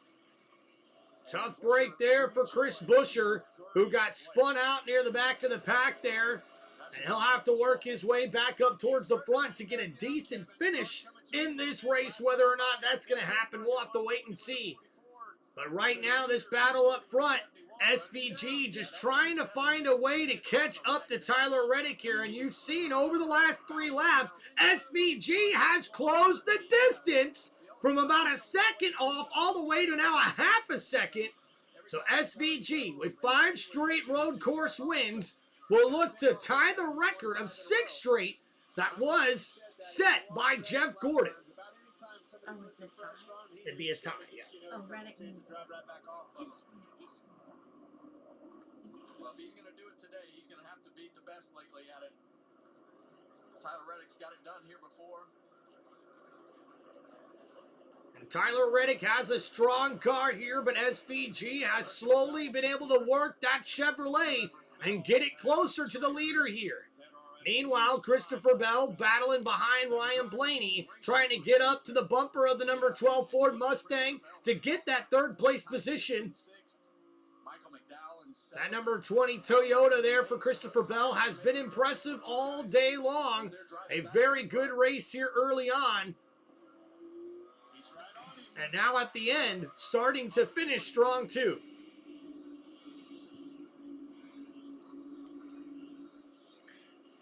So Michael McDowell, the number 71 Chevrolet, who was leading before all the green flag pit stops here, has worked his way all the way up back into the top 7. An impressive run for Michael McDowell and that number 71 Chevrolet racing team for Spire Motorsports. And I tell you what, guys, one thing that'd be very interesting here is if we got another caution to get these drivers back right there on each other's bumpers. But SVG, though, has closed that gap more. SVG was actually faster on that last lap than Ty Gibbs. We'll see if SVG's got anything for the leader here. He's within a car length of Tyler Reddick, but that number 45 Toyota continues to pull away. Oh, and Christopher Bell's on the inside of Ryan Blaney. And that number 20 Toyota could take away the 3rd place position from the number 12 Ford Mustang. And a crossover there. Will Christopher be able to make the pass? He pushes into Blaney. There's contact there. But Christopher Bell's going to take away the position. And now moving up to 3rd place is the number 20 Toyota. And a terrific run there by Christopher Bell. He did give Ryan Blaney a little bit of the business there, but hey, bumping is racing, baby.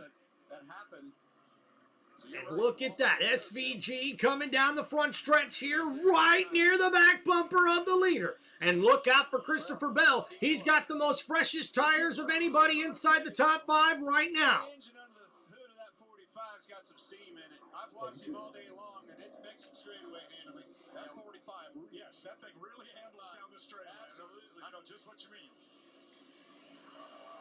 So SVG, a nice strong move, closing the distance there on the 45. And SVG through the S's here has been a lot faster over the last few laps. And you're seeing it right there. He's on the back bumper of Tyler Reddick. And I tell you what, Reddick better be careful. If he makes a mistake here, SVG's going to pounce all over it. I do like the purple on his car. Of course you do. And Gibbs closing on Blaney. And how about that? Ty Gibbs also moving his way up the field here, now inside the top 5 in his number 54 Toyota Camry. So a really good race here for the Toyotas. And Shane Van Gisbergen still trying to find a way to cut that gap right behind the leader in Tyler Reddick. 10 laps to go here. His heart must be racing. Everyone's heart's racing.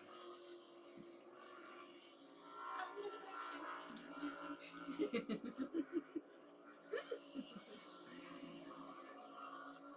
want you to watch these cars go through the S's the next time, Clint. As they go through those S's, That's Shane's strong suit. it is because this is where that street course and all the road racing skill comes together. He's cutting those tire barriers closer. Same thing holding off the 6 speed. He's able to Yeah, you're right about that, Ghost, right? Time for Toyota to start skipping. And a nice run here. Inside turn number 1. Tyler Reddick, though, able to pull away. Reached down and got him some that last lap. Fantastic lap last time by Reddick. Putting it all together. And now 9 laps to go here. I think Van Gisbergen's best shot is at the end of the S's, 6 or maybe 6A, where he is able to close up on Reddick, and Reddick unable to use that horsepower advantage that he's got. Back off, get yourself collected. And SVG is right there. Tyler Reddick still holding on to that lead. And SVG trying to find every single ounce of grip he can get. From the exit of turn 1 over to 6B. And thank you everybody for hanging out on Tim Reynolds Show. Don't forget to hit that like button and subscribe to the channel. And we're coming down to this. 9 laps to go here in COTA. First road course race of the season for the NASCAR Cup Series. Shane Van Gisbergen battling behind Tyler Reddick as he's trying to make history, or tie history here with his 6th straight road course victory. But Tyler Reddick is trying to make NASCAR history, becoming the first driver ever to win 3 straight races to start the season. And Tyler has dominated this race thus far, but I believe SVG is going to have something to say before we get to the end of this race here. And slowly but surely trying to gain on the leader here.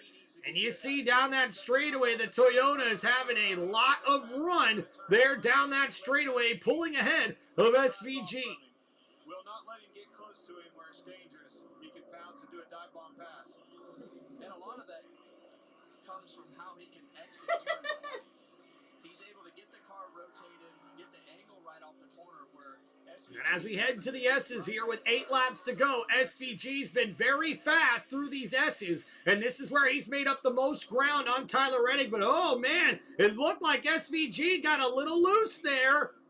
Shane is able to just flip those barriers so close, and that's what gains him back. But it's the same cycle every lap.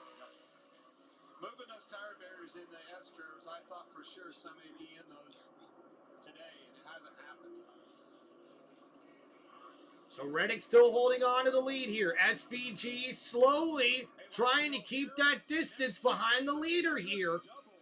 And we're seeing what's happening here. SVG, unfortunately, still not getting to the back bumper of the leader. Saturday, Clint Boyer gets the thrill ride in the fastest seat in sports, the 2-seat Indy car, to lead them to green.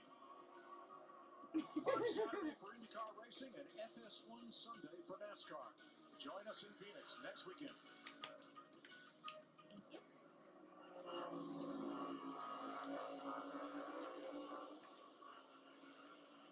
Looks like the tires have equaled out for Bell. He's kind of just stalled out right there at 3 seconds back.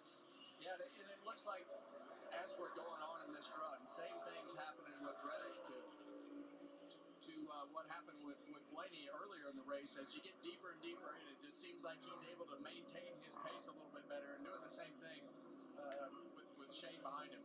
How about Ty Gibbs there in 4th?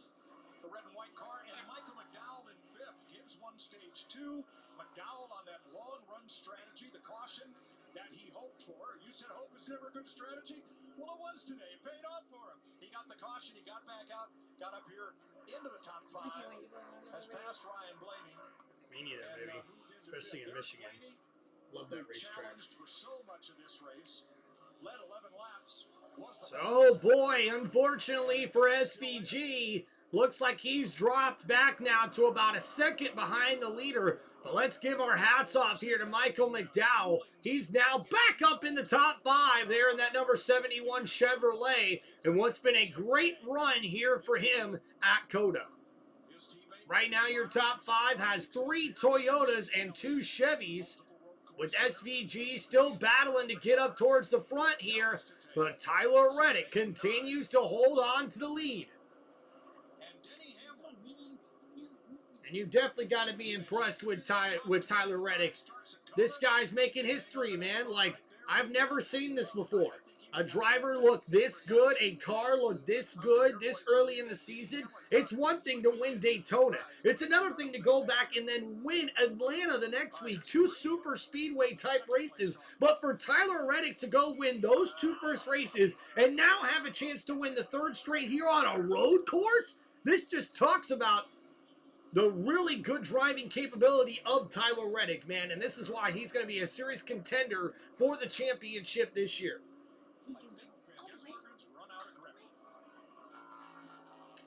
And there it is, ladies and gentlemen. You can see now the intervals have dropped down to over a second and now over a second and a half behind the leader. And for SVG, it doesn't look like there's going to be much hope for him to be able to get back towards that back bumper of Tyler Reddick. A very unfortunate day here for SVG. He'll be happy with the 2nd place finish, but I think he would have been a lot more happier being able to get up to the leader here near the end of this race.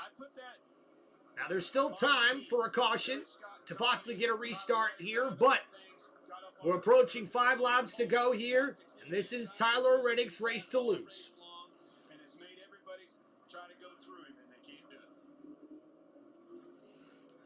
AC Blaney struggling right there with the back of the car. And oh boy, Ryan Blaney having a tougher day now as he continues to lose grip here. And now Kyle Larson's going to get around the number 12 and take away that 6th place position. So for Ryan Blaney, he is frustrated. He wanted to pit back on that last restart, but they chose not to keep the track position. And now that's costing Blaney here. And unfortunately, instead of finishing inside the top 5, he's going to struggle to finish inside the top 10 here with 5 laps to go here at COTA. Saw a lot of torn up race cars. And someone bring out the caution. Caution! Wave the flag! Wave it! Restart, restart, restart! Right here on Ryan Blaney.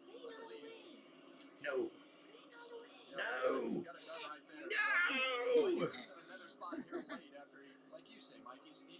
So Kyle Larson able to get around Ryan Blaney. He'll take that 6th place position here. And what's a good day there for Kyle Larson in the number 5 Hendrick Motorsports Chevrolet Racing Team. But man, how about the impressive day here for Tyler Reddick? He won the first 2 races of the season, and no driver in NASCAR Cup Series history has ever won the first 3 races to start a season. Could we see NASCAR history made here by Tyler Reddick? This is so exciting. He has such a point lead.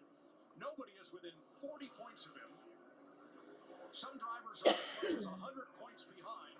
That's 60 points behind 3rd, 100 points behind Reddick. Shows you 2 things. Obviously, he got unscathed through 2 of the most chaotic race weekends we have with Daytona and Atlanta, but he won them both, right? A lot of trouble on everybody's behalf. Nope, SVG's falling back further and further. So this is Tyler Reddick's race to lose. Well, that's a good way to make As long as he can continue to hit his marks here, he will be able to win this race. And we've got 4 laps to go here at COTA. Nobody else has ever done in our sport. Just tells you how special the start of this season has been. And thank you everybody for hanging out here on Tim Reynolds Show. Don't forget to please hit that like button and subscribe to the channel. Slipped a wheel one time, has held him off on restarts. The guys in the pits did a great And now job. Shane Van Gisbergen unfortunately has fallen 2 seconds behind the leader. And it's just not going to be the day for SVG to be able to get to 6 straight road course victories. Instead, it looks like Tyler Reddick is just a few laps away from making NASCAR history here, folks. And you want to talk about a redemption story? You want to talk about a guy being able to bounce back? This was the guy that 2 years ago, Tyler Reddick, finished as the number 1 overall seed, the regular season champion back in 2024. In 2025, he went winless in that number 45 Toyota for 2311 Racing. And they've won the 2 races, the first time winning back-to-back races in team history. That's 2311 Racing. 140 laps, 48 laps led, the most by any team, and 5 top 10 finishes, the most of any team this season, with Reddick and Bubba Wallace finishing top 10 in both of the races thus far this season. But guys, going back to Tyler Reddick, he didn't even win 1 race last year in what was a very down year for the driver of the number 45 Toyota for 2311 Racing. But like most of you know, he went through some troubles with his youngest child, his son, having some health and medical issues which really distracted him throughout the year. So you can see this season, even when after the lawsuits, the court, and everything else to do with NASCAR in 2311, the settlement that happened, the fact that we can see Tyler Reddick come here and stay focused, and he's able to drive this well to start the season is absolutely incredible. Guys, right now, he has such a big lead in the point standings that he has over 100-point lead on the guy who's in the 20th position, I think. So right now, he is dominating the early part of this season, and man, we are just a few laps away from seeing Tyler Reddick make NASCAR history. He's making me hungry. Yeah, right? Smoked ribeye. Yikes! Yummy! Man, I gotta tell you what, guys, this has been a dominant performance here by Tyler Reddick. The most laps led by anybody in this race. And even with SVG marching him down, Tyler Reddick just stayed steady, and he was able to keep a nice smooth run here, and he's gonna have 2 laps to go as he gets ready to come down the front stretch here. And not much time left here as Tyler Reddick dominates here at the Circuit of Americas, our first road course race of the season. 2 drivers, each trying to extend a streak to record numbers. He's Reddick trying almost to win the first 3 4 seconds behind him. And Yep. Van Gisbergen in second, So trying sorry. to win 6 straight road course events. Looks like you're right, He's man. tied for the record with 5. Oh boy. 6 would make it all his. Can't And they touch run the 1-2. steam. This is that important line, Kevin. Just get me around there to that white flag as fast as possible. So, ladies and gentlemen, 2 laps to go here. And Shane Van Gisbergen, unfortunately, those tires are falling off quite a bit, as he is not going to be able to close that gap with the leader. Now he's trying to fight off Christopher Bell, who has worked his way up inside the top 3. And how about Ty Gibbs in the 4th place position as well after winning stage number 2? He's going to look at a top 5 finish here in this one. And Michael McDowell, as that gamble paid off with him staying out late at the end of stage number 2 and in the middle of stage number 3. He stayed out as late as he could, and he was able to go in late, get some tires and fuel, and finish inside the top 5 here at the Circuit of Americas. I think his biggest strength is the exit of turn 20, and that really makes it look good down the front straightaway. I don't think they're hurting the horsepower or anything, but it really makes it look good because of how well he can get that car pointed on the exit. And it all started when he decided, I'm going to go out here and put this baby on the pole, get this clean air, and we're going to stay there. That's exactly what he did. He's almost to the pack of the end of the pack. Out of turn 20, back to the... So here we go down the front stretch, and the white flag is out, and that means 1 lap to go here at the Circuit of Americas in Austin, Texas. And that lead has stretched all the way to 4 seconds for the number 45 Toyota, as Tyler Reddick has got just a few turns left to do something that no driver has ever done in the history of the NASCAR Cup Series. Hell, in the history of NASCAR. Ladies and gentlemen, this is a dominant start to the 2026 NASCAR Cup Series season as we see Billy Scott, the crew chief for the number 45 Toyota. And how about 2311 starting this season the way that they have? Oh, and ladies and gentlemen, Carson Hocevar gets into the wall going down the front stretch here on the final lap. you've got to wonder if they're going to bring out the caution. It looks like Hocevar has been able to get rolling here, so no caution flag out. Okay, good. I don't want a caution. Turn 20, and the car spun on him. And a tough day for Carson Hocevar as he gets back rolling here. I want to see the lap, though, where he is on the track. Yeah, they take it. It's right there, baby. So is that black and white line the... So this already has it winning. No, I know, but the black and white spot is at the end of the track. Yep. Winning the first. And here we go, ladies and gentlemen, coming down the front stretch. And the first time ever in NASCAR history, we've got a driver who has started the season with 3 straight victories. Your winner here for this road course race at the Circuit of Americas, it's Tyler Reddick in the number 45 Toyota Camry for 2311 Racing. That's 3 straight victories to start the season. Wow! And ladies and gentlemen, this has never been done in the history of NASCAR, as there was not enough left in the tires for SVG to be able to get to the lead to win his 6th straight road course victory, which would have tied him with Jeff Gordon for the most straight road course victories in the NASCAR Cup Series. But ladies and gentlemen, instead it's a new kind of history made here, and what a dominant performance here by Tyler Reddick in the number 45 Toyota. Wow! As part of their 3 in a row. All right, ladies and gentlemen, look at that. 58 laps led by the number 45 Toyota. Complete domination here throughout this race. Shane Van Gisbergen finishes 2nd in the number 97 Chevrolet for Trackhouse Racing. He did lead 2 laps here today. Christopher Bell finishes 3rd in his number 20 Toyota for Joe Gibbs Racing. A very nice finish as we see 3 Toyotas inside the top 5, with Ty Gibbs finishing 4th in his number 54 Toyota for Joe Gibbs Racing, and Michael McDowell as he paid off with the gamble and was able to finish inside the top 5 here with a 5th place finish in the number 71 Chevrolet. 77-year history of NASCAR, Michael. This has never been done. What can you say about the domination by your team today? It's time for change. Time for change, and the guys feel the same thing. And you know, Tyler came in with most pressure, I guess. Everybody expected him, or he had a chance to do. Michael Jordan. That's the hardest one to win, you know. And he kept to his strategy, and man, the guys put together a great car, man. And I think Billy did an unbelievable job in calling the game, calling the race, and Tyler did a good job. He beat some good competition. I mean, when you see SVG coming back there, you get a little nervous, but I think he had him covered pretty much the whole day.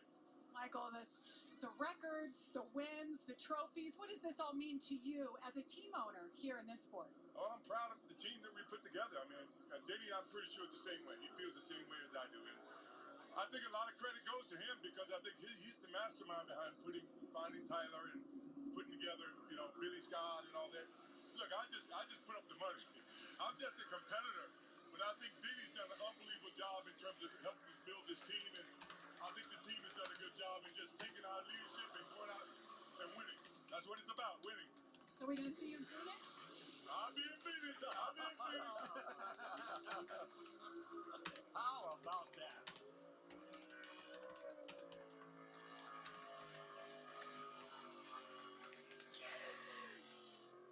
And the burnout here in Austin, Texas. Look at the rubber on the track as Tyler Reddick celebrates his 3rd straight victory here in the NASCAR Cup Series here in 2026.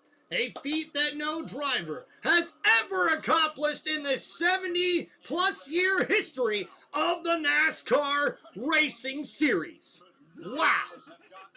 All right, guys, let's get back over there looking at this top 10 finish here. Like we said, Ty Gibbs, who did finish as the Stage 2 winner, finishes 4th in his number 54 Toyota for Joe Gibbs Racing. 5 laps led by him. Michael McDowell rounds out the top 5 there with the 70. Oh, wait a minute. Looks like A.J. Allmendinger fell outside of his car after what must have been a very hot finish. And Kyle Larson finishes 6th in his number 5 Chevrolet for Hendrick Motorsports. Chase Elliott, his teammate, finishes 7th in his number 9 Chevrolet for Hendrick Motorsports. Ryan Blaney, after leading 11 laps here today, unfortunately falls outside the top 5, but he does finish with a top 10 finish here in this one. In 8th place, Ryan Blaney in the number 12 Ford for Penske Racing. And A.J. Allmendinger ended up with the top 10 finish. They're finishing 9th in his number 16 Chevrolet. But right now, A.J. Allmendinger being attended to by medical personnel after collapsing there on the pit lane. Must have been very, very hot in that car. And Danny Hamlin rounds out the top 10 there in his number 11 Toyota Camry. Celebrating with the family, celebrating with team co-owner Michael Jordan, and of course... Man, how about Bubba Wallace finishing 11th just outside of the top 10? That would have been 3 consecutive finishes for 2311 with 2 of their racers inside the top 10. Yeah, you know, it's so fitting. You know, we get going at the end there, and I'm leading, and there's SVG. The guy I've been trying to beat for a while now, and just, you know, to be able to outlast him there and hold on for the win is just, it's incredible. We just really proud of the Chevy Casino Toyota Camry, everyone at 2311. We worked really hard. We did not like getting beat like that at road courses, and it's one race, but it was so important, you know, so fitting that we were able to get 3 in a row and make history. Bring me through those final laps. You Because called talk it, about Dave? being able to hold on SVG was one of the best to do it on road courses. What were the nerves like, and what were you telling yourself in that moment? Yeah, just trying to remember everything that I knew was going to be important there at the end, and just tried to minimize the mistakes. Shane is just, that's what he's so good at, man. He does not make mistakes, and I certainly made a couple, and just doing everything I could to just manage the gap and just stay away from him, if you know what I mean. If I let him get close enough, it was going to be probably hard to hold him off. Tyler Reddick with a 3-peat to start the year.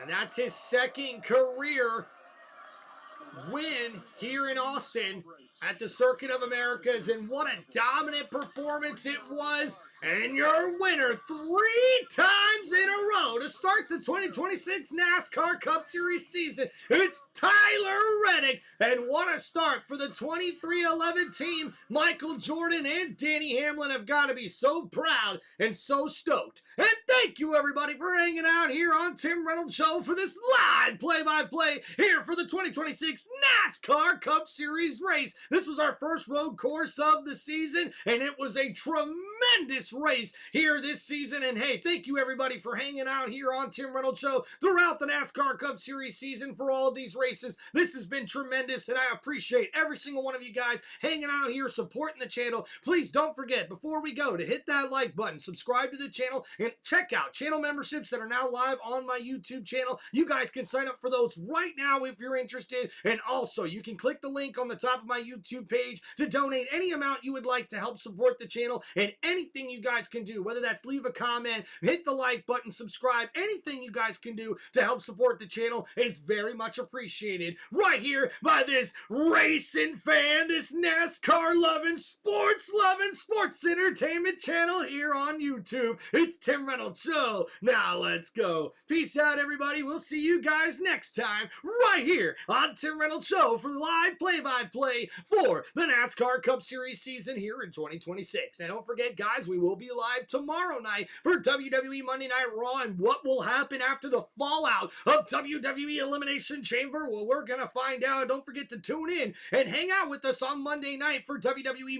Monday Night Raw live play-by-play and reaction right here on Tim Reynolds Show. And guys, we are starting to do NXT on Tuesday nights with live play-by-play here, live streaming on Tim Reynolds Show. So I hope to see you guys throughout the next couple of evenings here on Tim Reynolds Show. Peace out, everybody, and we'll see you guys next time here